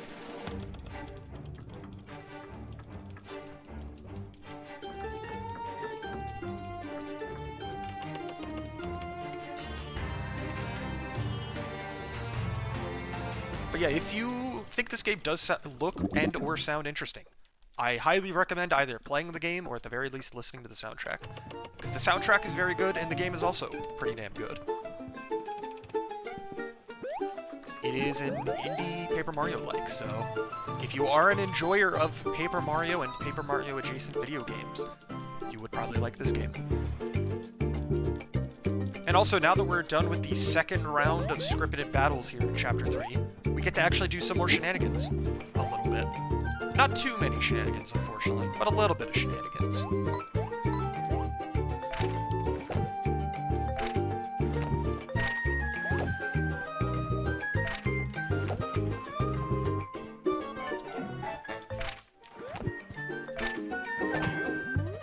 There we go.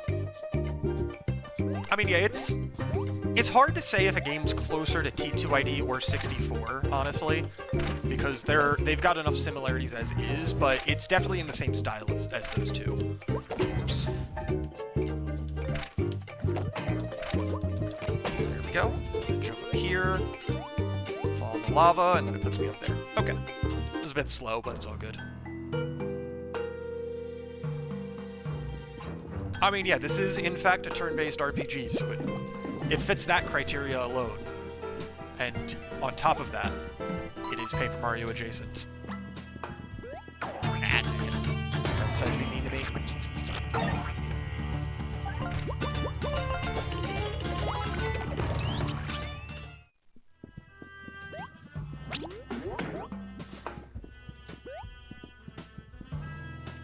I mean, yeah, that's fair. Whoops. I think I don't know if I've played T2ID more than I played 64, but I know I've watched a lot more 64 speedruns than I have T2ID speedruns, so I'm more familiar with 64 as a whole at this point. Welcome back, Kit. Hello. I hope everybody donated $5 for as many times as you cried like we promised.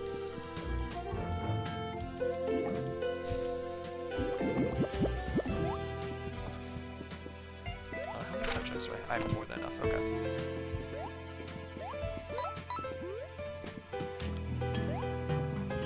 No, I did not make that cycle. I could have made that cycle, but I messed up my movement a little bit.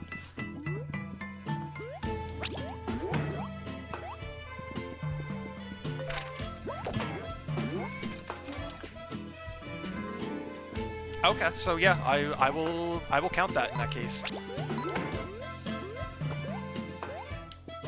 I want to do this one. Oops, I messed it up. Oh well, I'll just... My backup is just doing a jump. An unintended jump. Yes, I did get to hear the final number.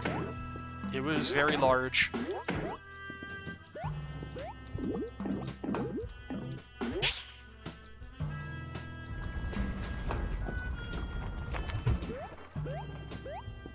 Alright. And since it's actually kind of fitting that you all raided into this, because I was offered to be part of the bonus weekend, but because I'm going to be at PAX East, I was not able to actually be part of it. So this actually works out, because now you guys still get to see a lot of this run.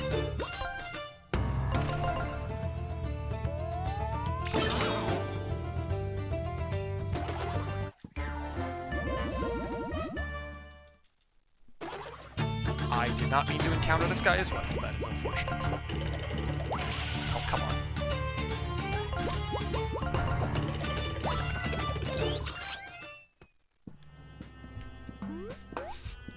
I mean, I appreciate the raid.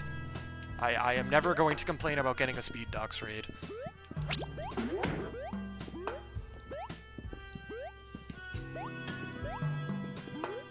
Alright.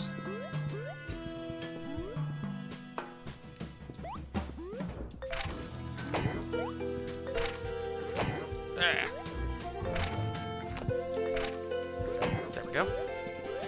That skips an entire room, is by doing that. Alright, I do need to actually focus a little bit in this room. I will catch up on chat in just a second. I need to make sure I don't encounter these enemies, and I actually do everything else correctly as well. There we go. Okay. Yeah, it's very easy to forget that it's like, oh yeah, there's somebody that I should be following, and I just don't for some reason.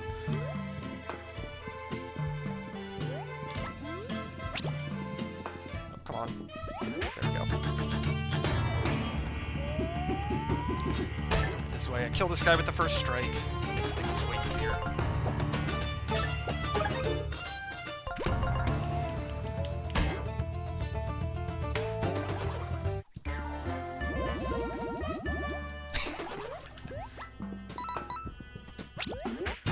I mean, now you get a chance to have redemption and have Lance not screw you over, so it's all working out.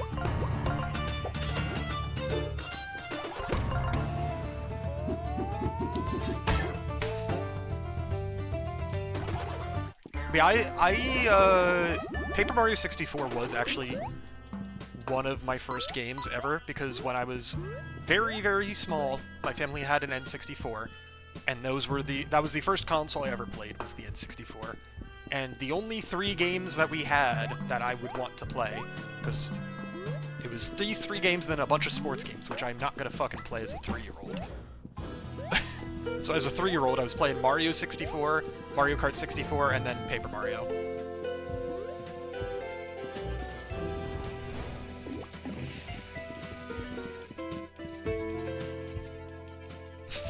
TTYD glitchless would just be day -1 all by itself, with how long that run is.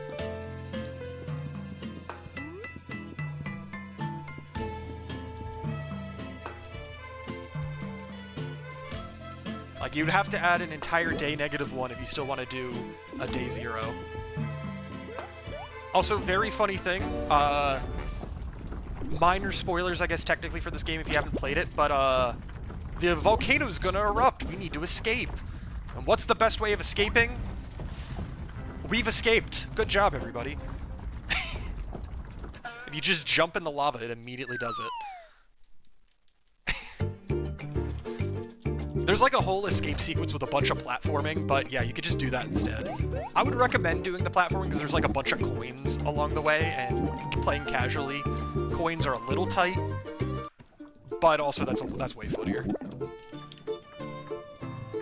Also, I'll skip to the next split in that case. Oops, I don't need to talk to you.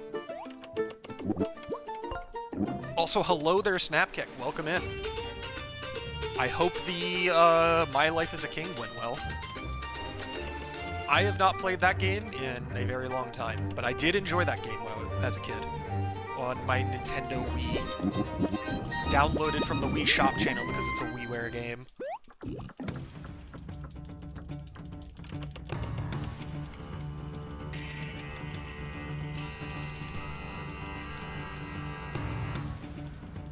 Oh, did it have a ton of DLC? I didn't even know it had DLC. Switch to you. Switch to Wolfgang. Do this.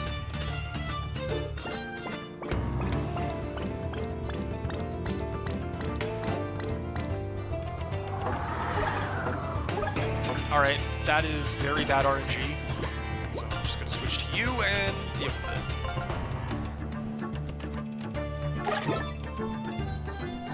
These splits are... This is what's called... I accidentally reset my splits in the middle of the run, and I don't want to actually reset the run. So I just started the timer again, and just let it run. Basically, if you want to know my actual time, add about an hour and 19 to what it says on there, and that'll get you pretty close. Don't do that. My run is like, not bad. It's not, like, phenomenal, but the run's not bad. Like, I was about on pace when I accidentally reset my splits. The names are just, I decided to name all of my splits literally the first minorly funny thing that came to mind that was vaguely related to whatever happens in that split. And when I say minorly funny, I mean, like, some of them are actually, like, kind of a little clever, and some of them are literally just, this is not funny.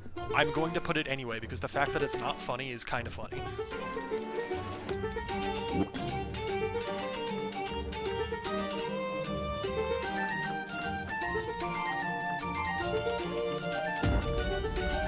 I mean, that's the thing. It's like, I'm normally somebody that likes splits that are, like, actually pretty accurate to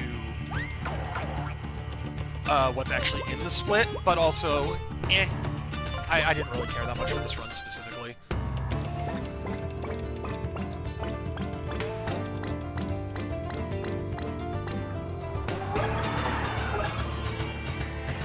Alright, and then I want to switch to Eva.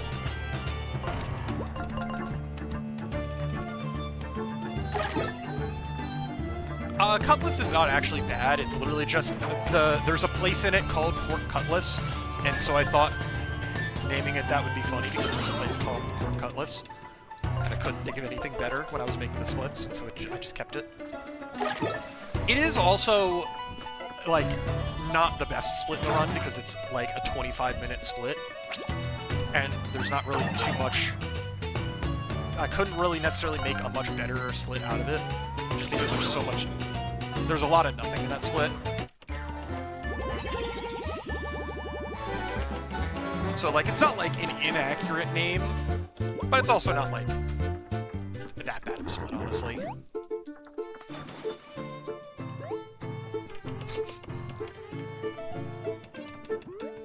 You see, it's like, I could get behind doing something funny like that every time there's a wrong warp, but the problem that I would run into is that I would get confused if there was more than one of them in the same run.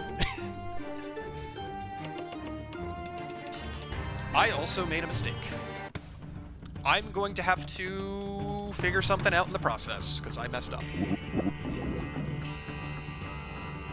Because I was supposed to change what moves Wolfgang had equipped before this next fight, but I can't do that, so this fight's going to be slow as shit now.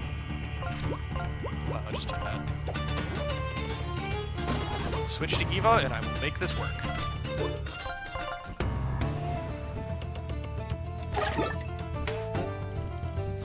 This will be very slow, but it's fine.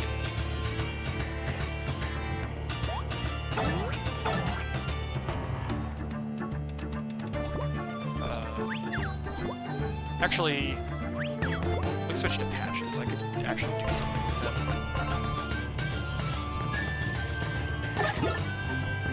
Plus, this will fortify my defenses because he has one base defense. I was supposed to use a move that basically lets me hit all of them at once, and now I can't do that, so I'm just gonna have to make something else work.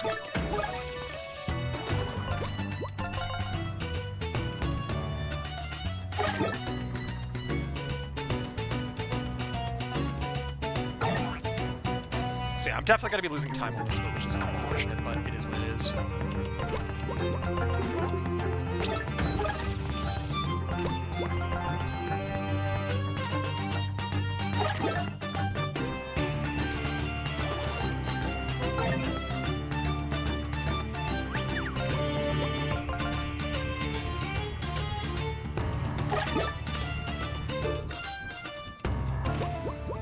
Will this kill? Probably not. Okay. It's worth a shot. Okay. Slow fight, but, like, it's not the end of the world. Yeah, this is we're in Chinese because, yeah, it makes the dialogue faster. There's no other reason to switch to Chinese besides that. Oh yeah, ILs in Halo means, yeah, none of those missions are going to be taking more than, like, 10 to 15 minutes most of the time.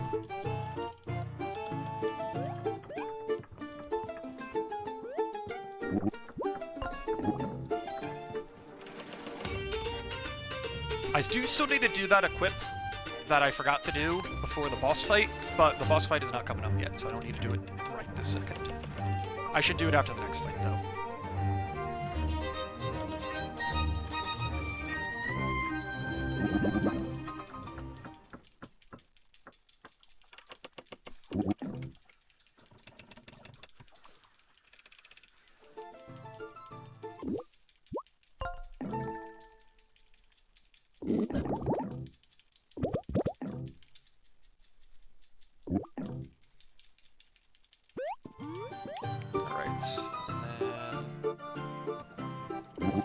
Here.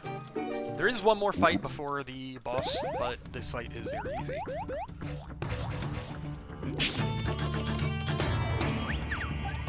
Because we get to fight the Pride Pirates and just obliterate them. Just completely incinerate the Pride Pirates.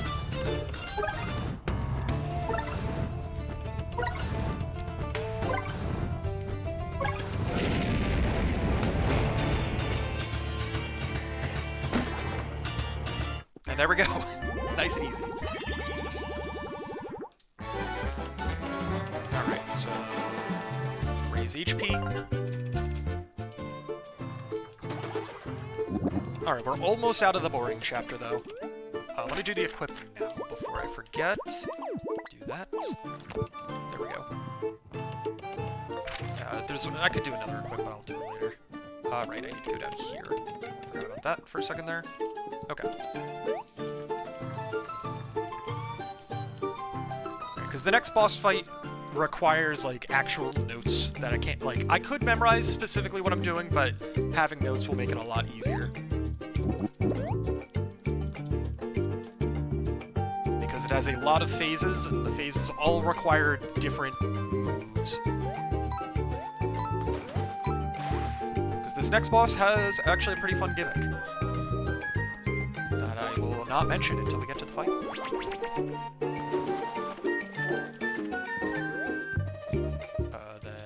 This song. There we go.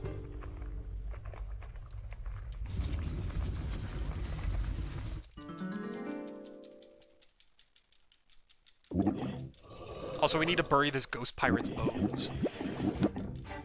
Yeah, this boss has 5 phases. Thankfully, each phase only has 12 HP when you're playing on easy, which is what we do in this run, is we just play on easy because it makes it the fastest for obvious reasons.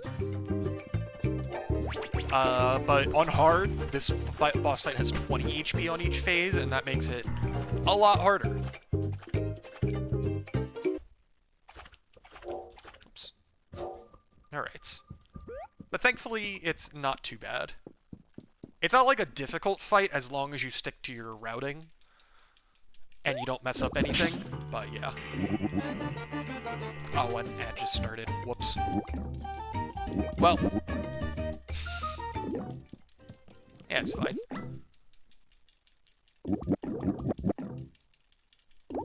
It's like, casually it is kind of very much a, like, this fight just never ends kind of thing, but I like it. I like this fight. I think it's fun. Alright, so first I need to do Vine and Courage, and then Vine again. Do that. Courage.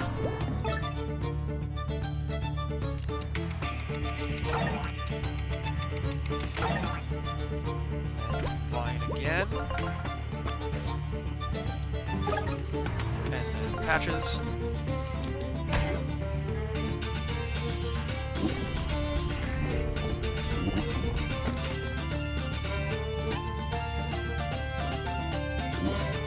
Alright, and then it is...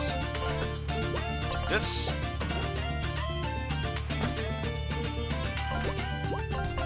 Do this.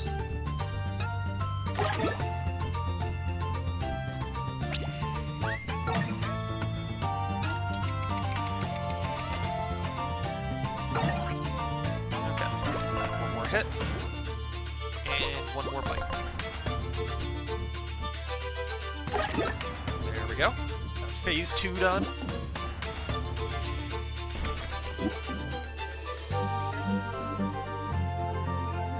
Alright, phase 3 is pretty simple.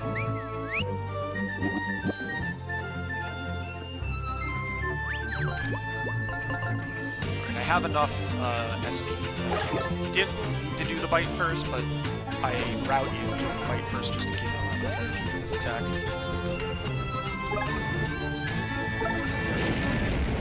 So take out 2 of the parrots, and then also do some damage to the boss.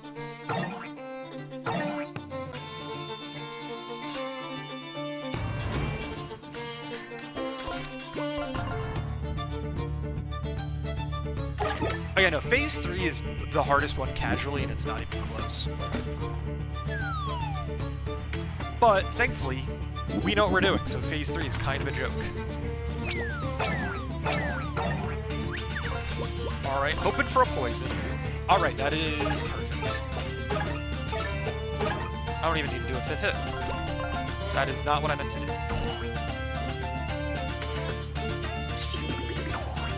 Wait. Why does he have his sword down? He never has his sword down. That's not how that is supposed to go. He's supposed to have his sword up when he falls. That's weird. I don't know what happened there. Oh well, doesn't matter. It lost me like maybe 5 or 10 seconds. Alright, and then we need to do this.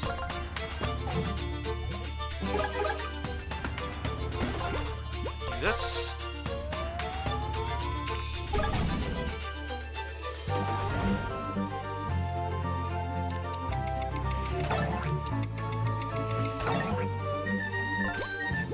This.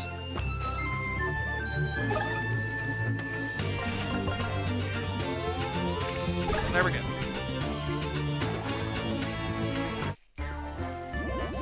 Oh yeah, no, I didn't really get how good Fang Feast was during my casual playthrough.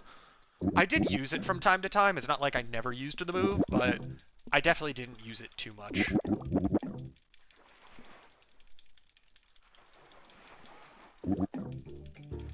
Alright, I'm not terribly far ahead at the moment, I don't think, based on my estimations. Also, thank you for the good luck, Xanaru.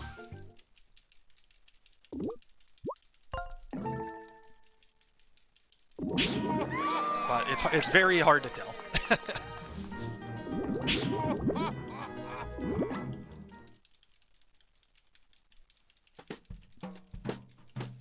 Alright, more dialogue, more mashing. But after this dialogue here, we're gonna get into the shenanigans. And since I'm finally on the current patch of the game, I can use the full extent of the Chapter 4 shenanigans once I get there. First, we have to do some library shenanigans, but pretty soon. This is one of the reasons why I kind of wish I had my splits correct, so I could just get a free 2-minute gold. Using my shenaniganery.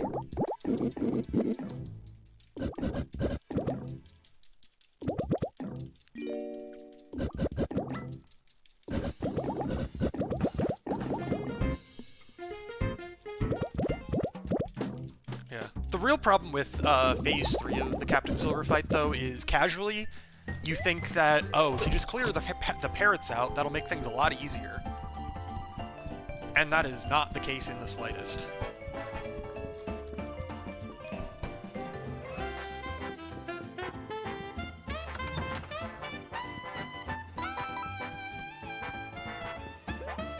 Because those parrots do not stop coming. And they don't stop coming, and they don't stop coming.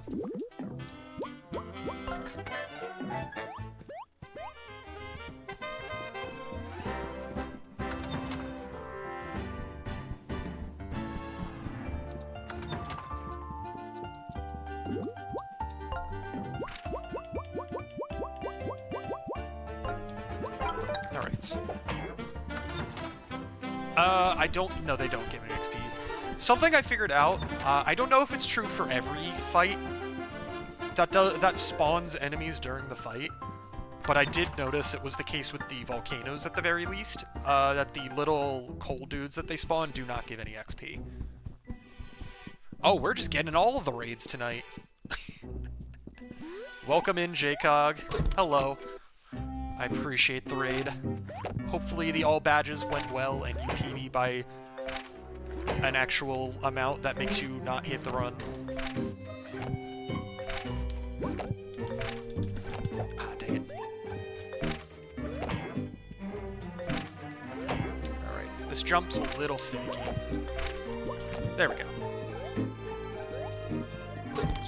Oh yeah, no, if anybody has any interest in playing Escape from Ever After, do not watch. Oops, I messed up. Because I am very late game. But 346 is hype. That is very, very hype.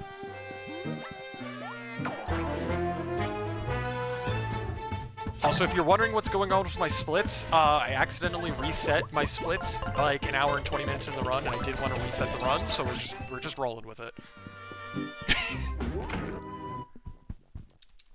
I mean, yeah, you're not going to get any dialogue from what's going on, but you'll still technically get some spoilers.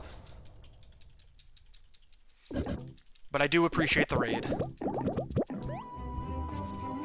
But for anybody who does not care about spoilers, this is Escape from Ever After, which is a Paper Mario-inspired indie game. And so if you didn't care about spoilers until I said that, now you might care about spoilers.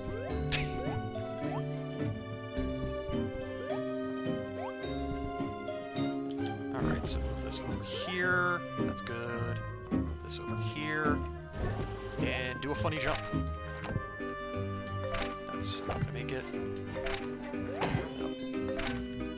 There we go. There we go. I actually got that really quickly. Nice. That jump's a little tricky. But yeah, we are currently about to enter Chapter 4 for this game.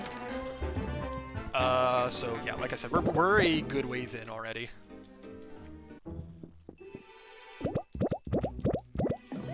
And from here on out, things are going to be very, very busted in general.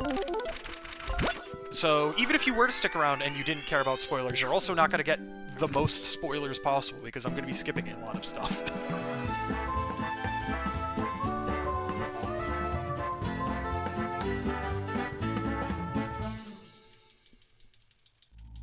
Yeah, because out of all of the chapters in this game, only Chapter 3 does not have a ton of massive skips that end up skipping almost the entire chapter. Every other section of the game does.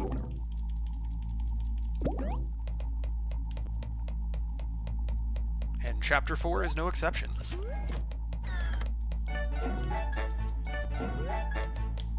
Alright, so I do need to equip this spacesuit, because the game will not let me progress if I don't. Alright. Oops. Need to keep going a little bit further. But yeah, this is a very, very good indie game. I would highly recommend it to anybody interested in indie games inspired by Paper Mario, indie RPGs, any and or all of the above.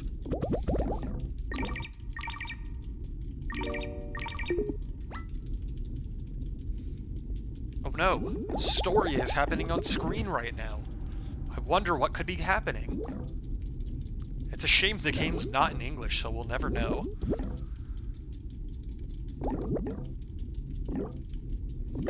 Also, very funny thing about how I'm playing the game, for anybody not aware. I have two Xbox controllers on me right now, and I'm using both of them to mesh the dialogue, to get through the dialogue faster. But in addition to that, for some reason, that super jump thing that I was doing, where I was just getting a ton of height for no reason, and pausing the game, I am using both controllers for that, because for some reason, it is just more consistent for me to do the inputs using two controllers than one controller. Like I said, I don't know why it's more consistent, it just is. Because I'm basically, the gist of how that, like, super high jump works is I'm basically throwing my shield and jumping, or not, sorry. I'm throwing my shield and pausing the game at the exact same time, or at least as close to the exact same time as possible. And if I do that and then unpause the game and then jump a frame after unpausing, due to reasons, it just gives me a ton of extra height.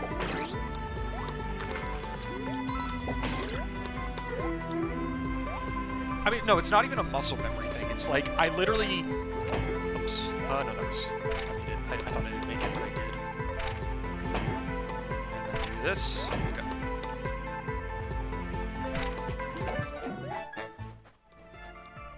Because for some reason, when I would attempt to do it with one controller, it literally would just not give me the maximum jump height for some reason. It only would give me the maximum jump height when I did it with two controllers. And I don't know why. I do not want to do this fight.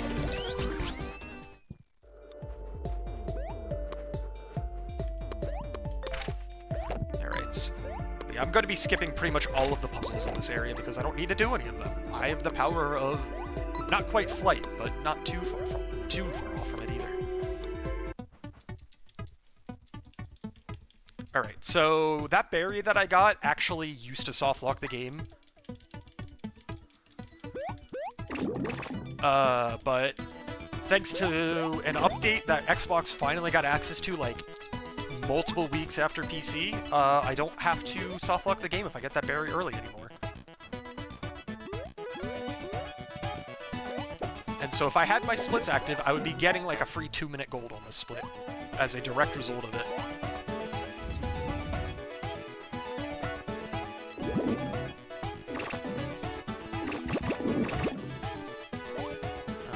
You give the berry to Wolfgang, and the fact that I gave the berry to Wolfgang means I am not going to softlock. Thank God. That saves so much time. Because in order to avoid that softlock, the way you would have to do is you'd have to go to the village, give him the first berry, and then go all the way back for that berry that I got a couple minutes ago. And you would have to avoid all of the enemies on the way again as well, which is obviously very annoying, so now I just don't have to. Damn it. This enemy is very normal, though, unfortunately.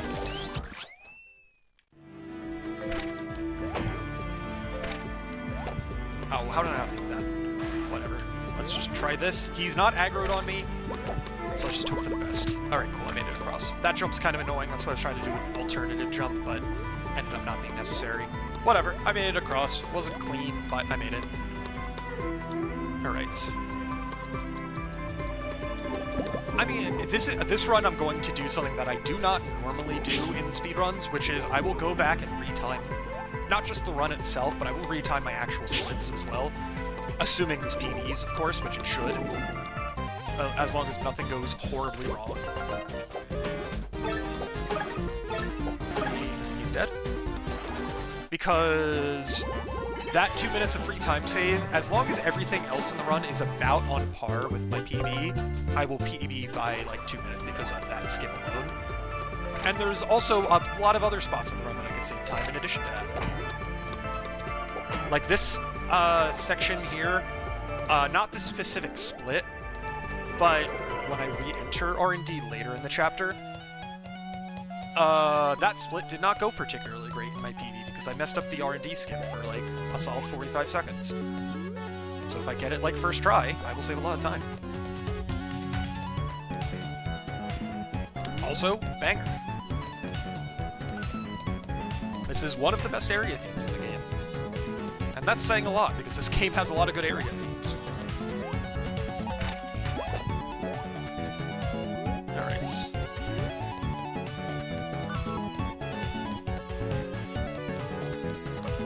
Pipe. This pipe's a little finicky sometimes. Ow. Come on.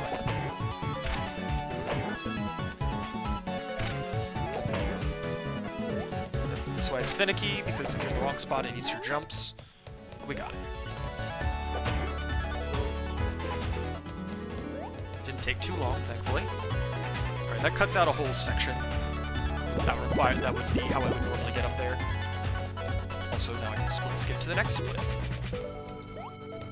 I'm just gonna do this part normally. I'm not gonna jump back over because I kinda didn't time it right. Yeah, we need to go recollect all of our partners throughout the chapter.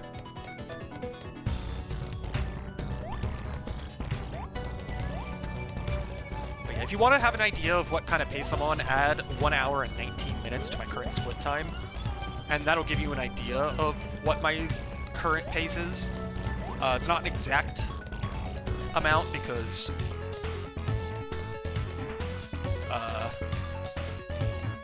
I don't actually know exactly what my pace was when I reset my splits by accident, but it is what it is.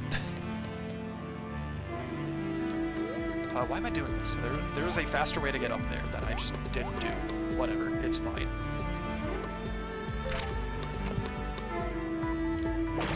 I'll just do this part correctly. Not because I wanted to, but because I accidentally required myself to. Well, I'm not going to do any of these other rooms as intended, so it's fine.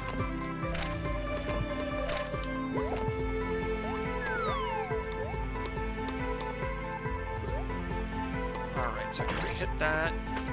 Hope this guy doesn't aggro. And then, oops, and make it across this gap. That jump's not that bad, thankfully, but it is not free. So I need to, that's why I was really hoping that guy didn't aggro in case I messed it up. Alright, have a good night, Nomus. Nomus? I already forget how I pronounced it earlier, and how you told me to pronounce it.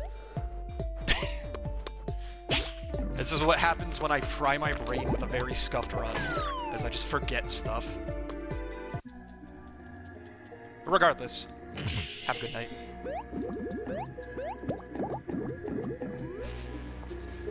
Alright, and I made this cycle, thankfully.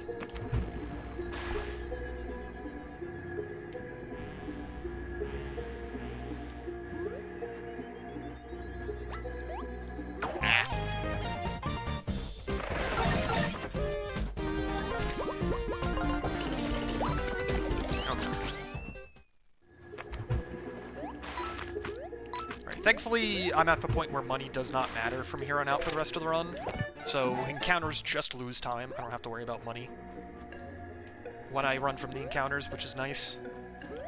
Because if I had to route around running from encounters when it came to money routing, that would be very unfortunate, but thankfully that is not the case.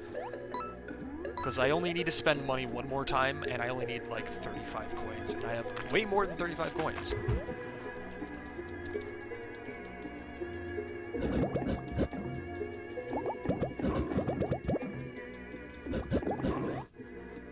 Alright. Now that I have all 3 berries, I can head back to the village and heal Wolfgang.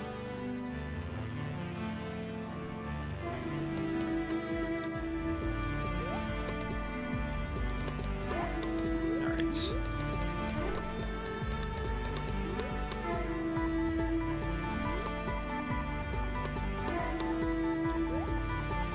Also, my Chapter 4 boss fight was very, very scuffed in my PB, so as long as it's not scuffed again, I'll be fine.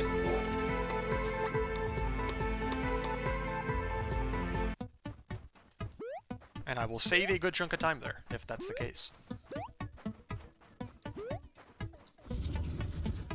Alright, let's get Wolfgang.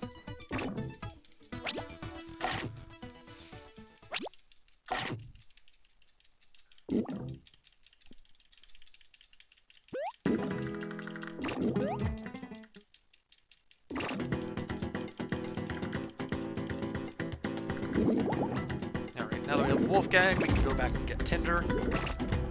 Not because having Wolfgang actually lets us reach Tinder, but because if we try to rescue Tinder without Wolfgang, the game soft locks, so unfortunately we do have to do things in the intended order there. Because I think the game expects you to have Wolfgang, and if you don't have him, I don't think the game enjoys trying to give a non-existent character dialogue. So, softlock.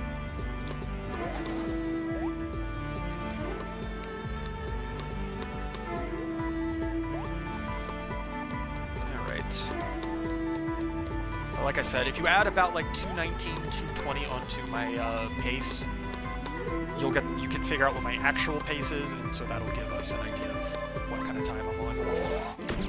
Oh, damn it. I forgot that that can come out while I'm trying to do that. Oh well, not a big deal. I can get up there with a jump, but if I don't get this jump first try, it loses more time than just growing the plant, so that's why I do it. Here, however, there's no enemy, so I will just jump up the fun way. There we go. I didn't restart a 3-hour run at 2 a.m., Osborne. This is the same run, I just fucked up my splits.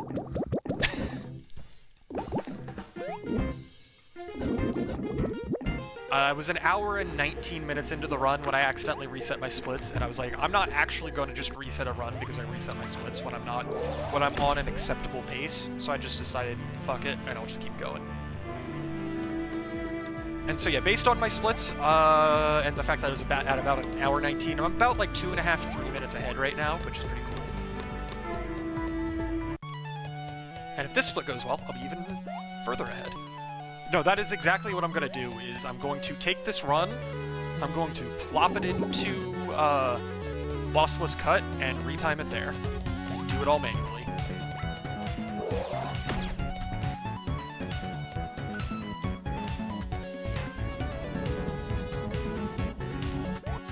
But the banger is back, because we're back in R&D.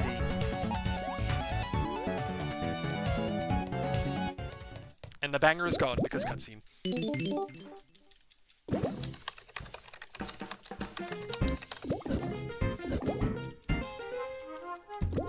Also, we were talking about my split names earlier.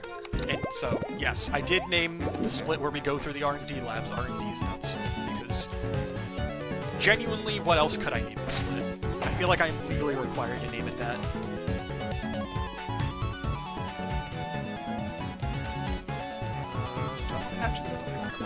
Do I need anybody specific? I don't even think I need anybody specifically out right now.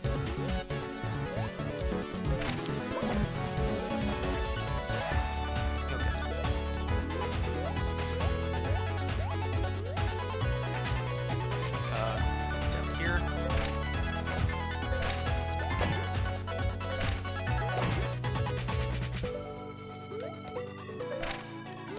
Oh, come on. There we go. Yeah, the geometry on that last little lip is really annoying for some reason, but thankfully, I got through it, so we're chilling.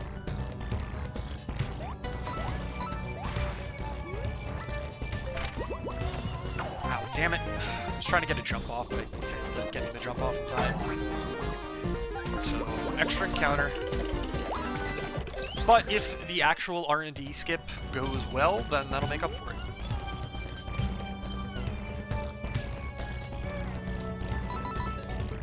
Oh yeah, I forgot what happened here in my PB.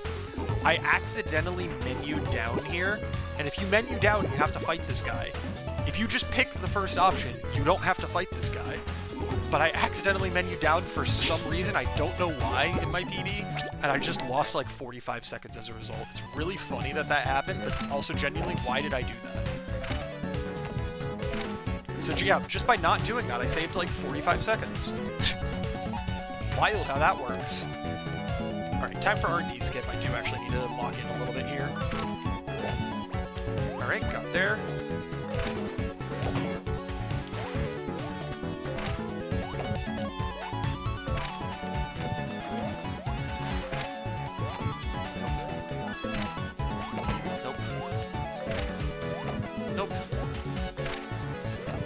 This trick's really difficult because it's like done half blind. There we go. Okay, that was not too bad actually. I got that pretty quickly. I'm happy with that. Like, that was not perfect by any means, but I genuinely can't complain about getting it that quickly. That trick can be very, very annoying if I don't get it quickly, because then I just start molding. But by doing that, I skip the entire dungeon. I do not have to do anything else R&D. I can just go straight to the end.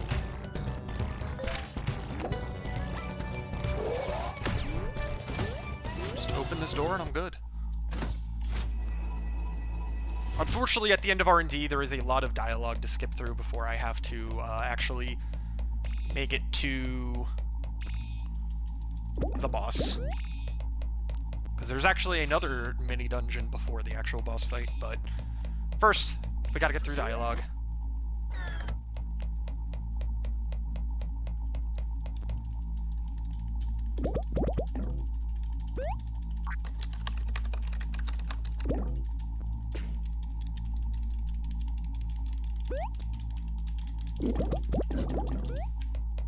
Alright. It's also really funny when random stuff is just not translated from English. Because that object is a Lexi chip, but it just calls it a Lexi whatever it translates to in chip translates to in Chinese for some reason. And that's just really funny to me.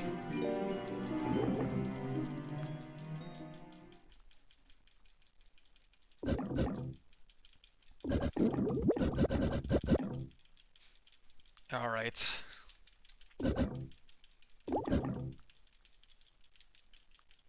The split does not end until I make it out of R&D, and we are not out of R&D yet. But there's honestly not too much left. The split is not that long.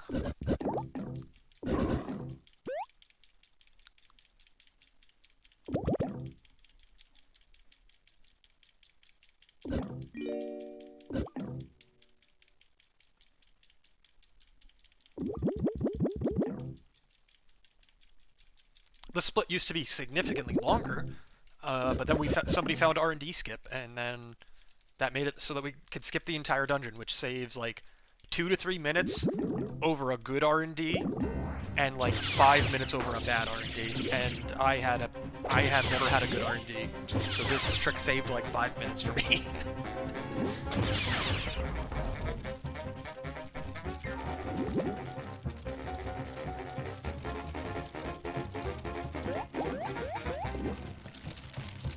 Alright. Almost through, though.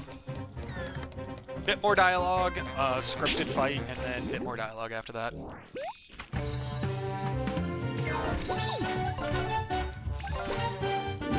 Thank God no offended. Now we won't take oh, we took 99 damage anyway. Darn. What a shame.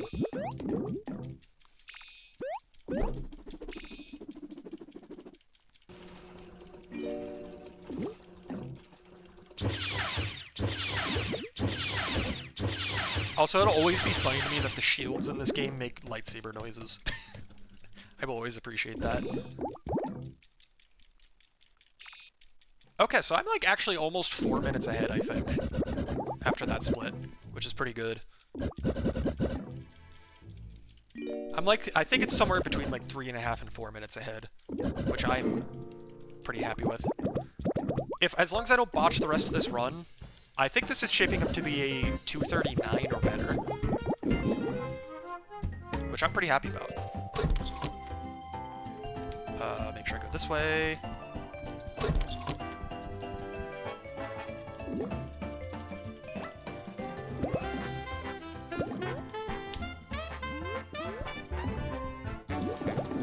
Alright, now that we have this book, let us go into the mini-dungeon and go fight the boss of Chapter 4.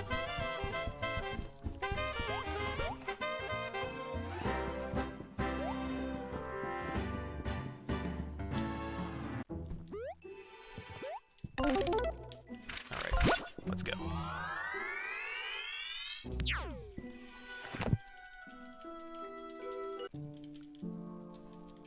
So there is, like, some fancy jumps that I can do here to skip some stuff, but those jumps are really, really fucking difficult and don't save that much time, so I'm just not gonna do them.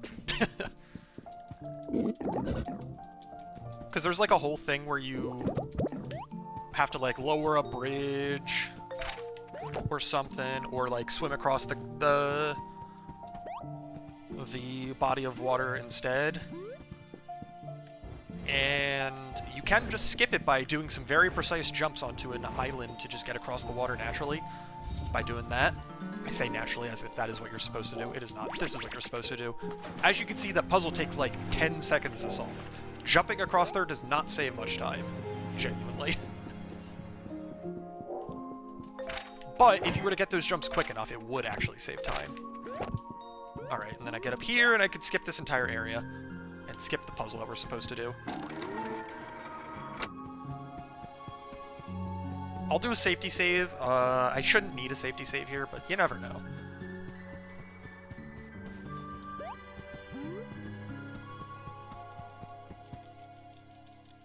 Alright, boss time. This boss is not that bad as long as I don't mess anything up, but I do need to be conscious of my health and know when to heal.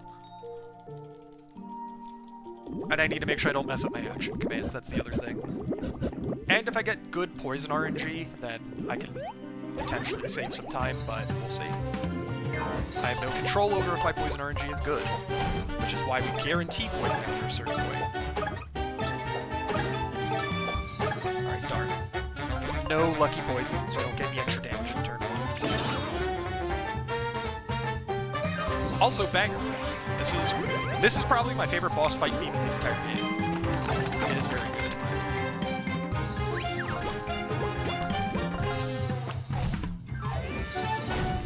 Alright, maybe I'll get a lucky poison this turn. Hey! I got a lucky poison. That means I get 4 extra damage this turn.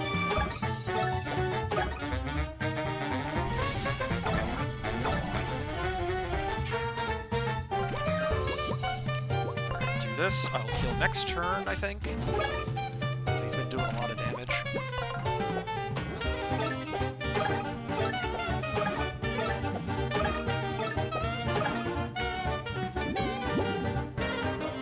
Oh, that's not when I want him to do that. He's got to do another attack. Okay, thank God. I barely survived, but we're fine. We're chilling. It's all good. Not even a little bit worried.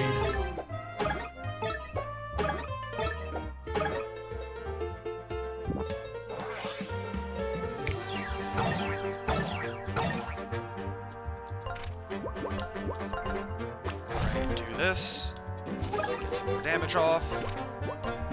Make sure he's still poisoned.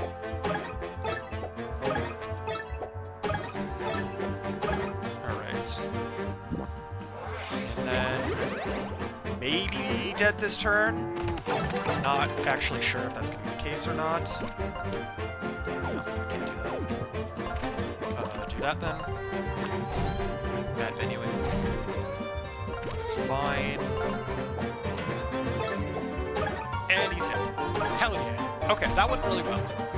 That fight was incredibly scuffed in my PB, and it was not scuffed here. Alright, so then that's going to be about 223, 224 on this split, I think. I think, yeah, closer to 224, I'm pretty sure. Which means I am almost 5 minutes ahead after that. So we're on very, very good pace, and this next split coming up, I have even more time than I could save. Because I had this fight was as scuffed as it was in my PB, it led over into the next fight and made the next fight also kind of scuffed. And also my just platforming in the next area was not the best either, so those two things combined means that this next I lost a good amount of time on the next split. On the Walmart split. This is one of the few split names, or, well, not one of the few, one of the several split names that makes absolutely zero sense if I don't have the game in English. But it does make sense, I swear.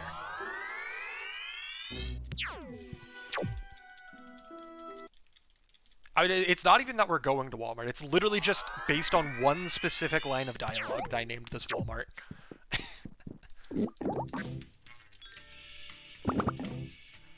Because there's one of the lines of dialogue after the next boss fight is, one of the guys literally says, at least Walmart doesn't make me engage in combat. And they just actually name drop Walmart in-game. It's really funny.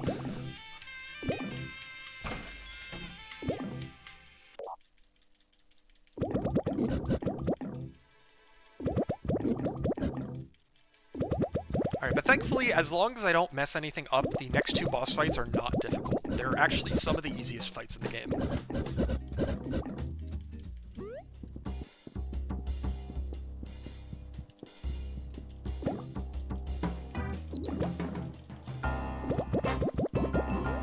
Alright. But this is going to be a dungeon where I don't really fight anything, and instead I just have to avoid a lot of enemies and do some platforming.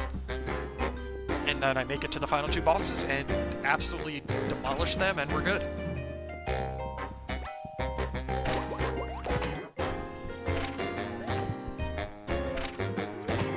We're gonna get up here, grab the key, line myself up, and then jump across. Alright. Oh, come on. I'm a little annoyed that he hit me. I never encounter that guy normally, so the fact that he encountered me is kind of unfortunate. Not the end of the world, but unfortunate. Because ideally I get 0 encounters anywhere in the game, but especially in this dungeon, ideally I don't get any encounters, because it's actually very, very doable to avoid all the encounters in this dungeon. It's not actually that difficult in the scheme of things. Like, most of the other spots in the game where encounters are a problem, it's actually... A lot of them are pretty difficult to avoid all the encounters, but here specifically, it is genuinely not difficult in the slightest. Well, it's by comparison, I mean. It's obviously not free because I just encountered an enemy. But, like, compared to some of the other spots, it's very, very doable to avoid all the encounters. Alright, this guy is, like, one of the more difficult enemies to avoid. I will just take the encounter. Unfortunate, but not that big a deal. Because I kind of messed up the buckler hop and therefore did not mess up his line of sight. Because if you gain enough height from a jump, the enemies just completely lose sight of you and stop aggroing. Now let's get this trick in. This jump's a bit tricky. It's not too bad, but I need to make sure I get it. Oh, I should have made that, but I didn't do my pause buffer. I buckler extend, or I extend the jump. There we go. Yeah, this whole thing skips like an entire long cutscene and a forced fight. So by doing that, I just don't have to do either of those. Saves a solid chunk of time. So yeah, the fact that you can skip that entire section is part of why this dungeon is as fast as it is. If he's up there, then I don't even need to worry about avoiding him. Because this guy shoots projectiles, I also don't need to worry about avoiding him, as long as I'm not too close. If the guy that was trying to stab me was further down, I would have had to actually, like, maneuver myself around to avoid him, but thankfully that was not the case.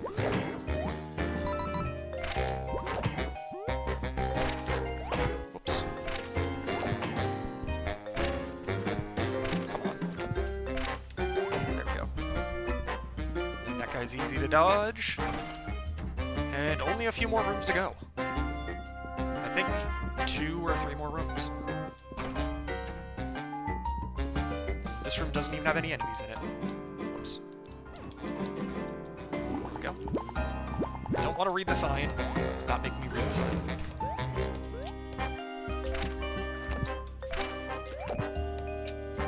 Oops.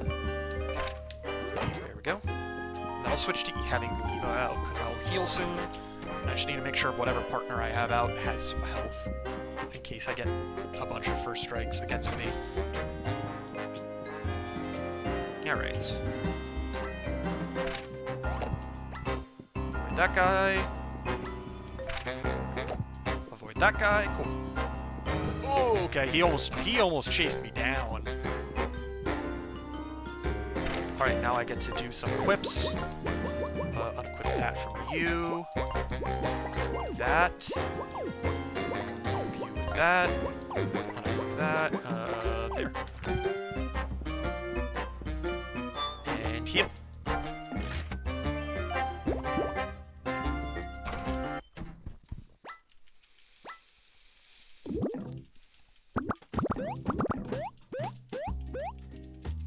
Alright. Casually, this is one of the harder fights in the game, but in the speedrun, this fight is not difficult in the slightest. It's very nice that it is not difficult in the slightest. Alright, do this.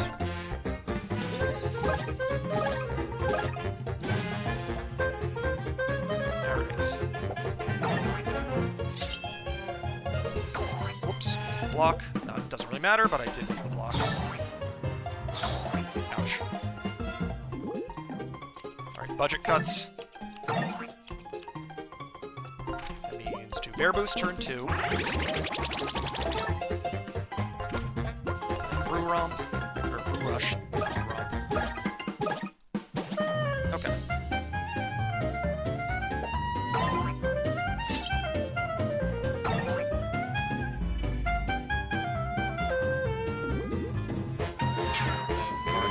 High, wash your heads.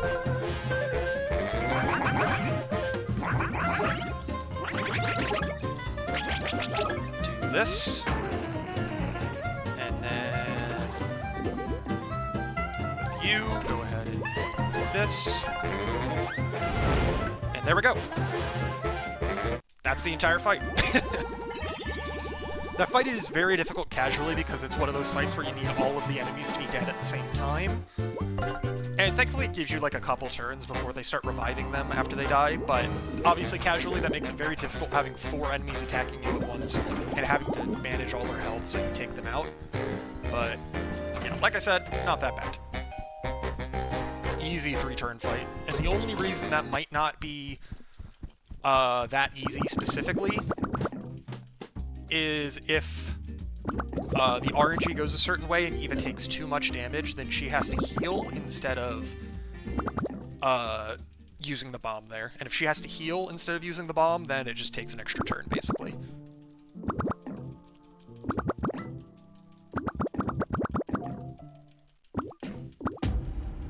By scan, do you mean like a tattle ability? Because there is a research action that you can use. That's right below defend and encourage and above run away. But obviously, not useful in a speedrun, because I already know how much damage I need to do to the enemies that I need to know how much damage I do to them.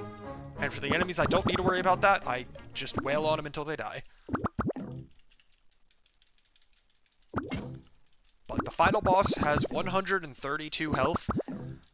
There is a scripted part of the fight where the final boss takes 9 damage, so I only need to do 123 damage.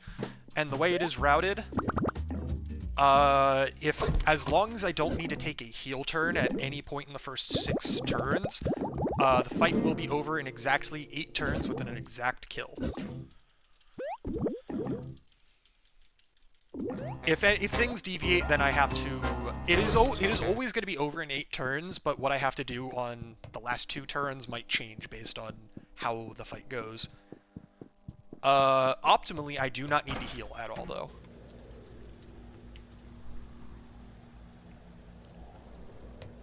Alright, this fight's not hard, but I do just need to make sure I don't mess up. Because if I do mess up, then very, very bad, obviously.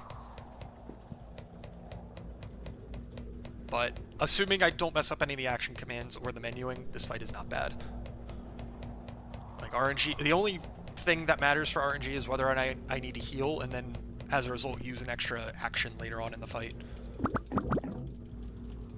Because if I don't need to heal, then I only need to attack the last 2 turns. I don't need to do anything with the partner. Alright, so air boost. Attack. Alright, that's a good poison. Oops.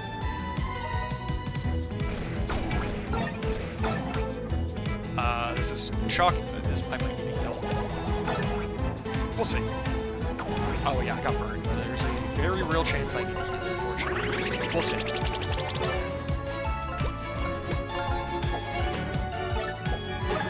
Alright, good poisons. Oh, that's unfortunate.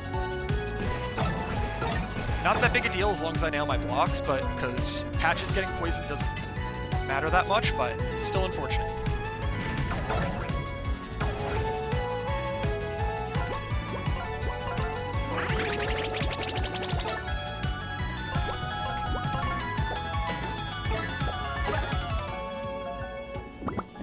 Alright, phase change. Okay, depending on what happens this turn, I might need to heal this turn, which is not great. Actually, no, I might need to heal the next turn. We'll see. Oh, yeah, I need to heal this turn. That sucks. The earlier I need to heal, the worse it is, because the less damage, the more damage I miss out on, but it's fine. Alright, go ahead and heal.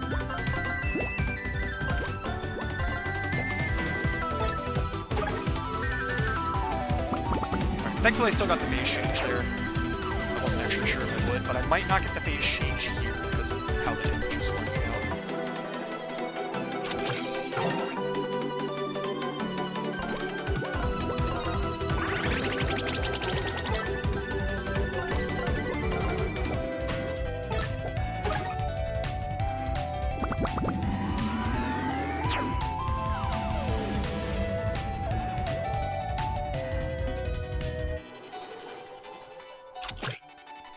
Okay, thank God. Because that targeted patches, I don't lose instantly. If that had targeted Flint, I would be dead.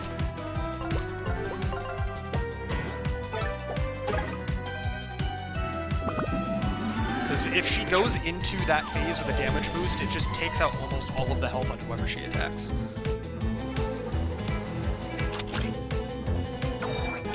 Okay. Thankfully, this is the last turn I need a bear boost, so even if Patches goes down next turn, it does not matter.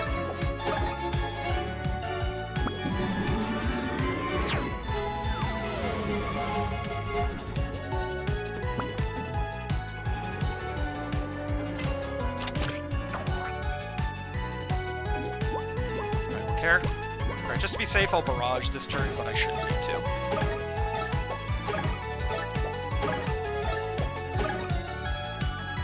Oh, okay, never mind, I shouldn't have barraged. Oh well, doesn't matter.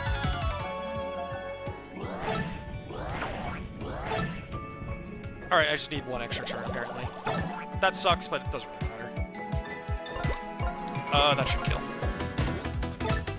I'll just do the action command to be safe. Alright, that was not a good final fight, but I got pretty bad RNG. And that would be time. 119. So add the 119 that I lost out on earlier, and that's a 238. So, assuming my estimations are correct, that's a 5-minute PB. That's pretty solid. That's just the way barrage scaling works. I forgot for a second that I thought she was poisoned, so barrage would have done more damage than the regular attack in that case, but she was not actually poisoned. I was mistaken. Because the way the damage scaling works in this game is the basic attack does the full damage for the first attack, and then the second attack does half of the damage, so it's 14 and then 7. While barrage does that same amount for the first attack, but every subsequent attack only does 1 damage. If she was poisoned, every subsequent attack would have done 2 damage, and so she would have taken 8 damage instead of 7. But I made a mistake, so it only did 4 instead of 7, and not 8 instead of 7. But I feel like the way the damage was working out is I probably wouldn't have killed even if I did the regular attack, because I had to heal so early, and I wasn't able to bear boost on that last turn either. If I was able to bear boost on last turn, I would have been fine, because that would have raised my damage by 3. Because the bear boost raises the damage that Flint does on the first attack by 2, and by proxy that raises the damage I do on the second attack by 1. And so it's for a total of 3 damage.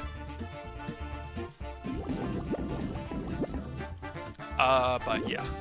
That's why because of the way the damage numbers work out, I don't need to use Barrage even on the early turns where it would actually do more damage. Simply because, like I said, if I do 6 bear boosts for the first 6 turns and do the basic attack every turn for 8 turns, that does exactly 123 damage. So doing extra damage with the barrage early on wouldn't save me a turn, basically, is what it comes down to. And then the reason why I care about the poison is their boss has a chance to raise her defense on random turns. And so if that happens, then obviously the exact kill is dead. But if I get poisons, that allows me to do 2 extra damage per turn that it's active, and by proxy that offsets the defense boosts that she sometimes gets. The real problem is the fact that she had the damage boost for like 3 turns in a row and made it so that I just took infinite damage and had to heal like turn 4 as opposed to 5 or 6 or later. Which is... No, I had to heal turn 3? Yeah, I had to heal turn 3, I think, actually. That was really unlucky. No, it might have been turn 4. I don't remember. Point is, I had to heal way earlier than I normally do, and that really messed up my damage numbers, because it made it so I was doing 3 less damage every turn until turn 7. And so that made it so I think I did like 10 less damage or something that I would normally, somewhere around there. And I don't think any amount of poison would have made up for that, and since patches went down before I could bear boost on the last turn, I don't think I could have made up that damage either, so... That's just how it works, though. If that fight decides to be mean, I'm still not really at any risk of dying or losing the fight, as long as I don't miss literally every block. However, I am at risk of losing time, and so I definitely lost probably like 30 plus seconds on that last fight, which is unfortunate, but I was 5 plus minutes ahead, so it's not that big a deal. I still saved 5 minutes on my BB, and I will figure out the exact amount later. I will make a post on Blue Sky with a screenshot of my fixed splits once I actually go back and retime everything, and also post a screenshot of my splits in the speedrunning Discord for this game, so that if anybody is curious about what my actual final time is, go check my Blue Sky. I will post it there when I fix things.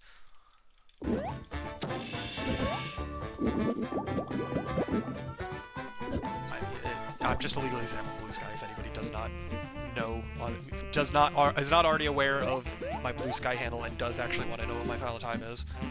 Just illegallysam.bsky.social. Nothing fancy. I don't have a chat command because I don't ever have to plug my Blue Sky. Alright, but that was a very decent run. There was definitely a good number of splits in that run that were not phenomenal, but overall that was pretty decent. Early on it wasn't too great. I lost a decent amount of time in the prologue and came out pretty far behind there.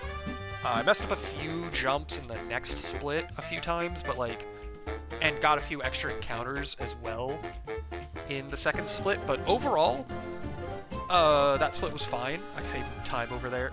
I golded that split still, so I can't complain.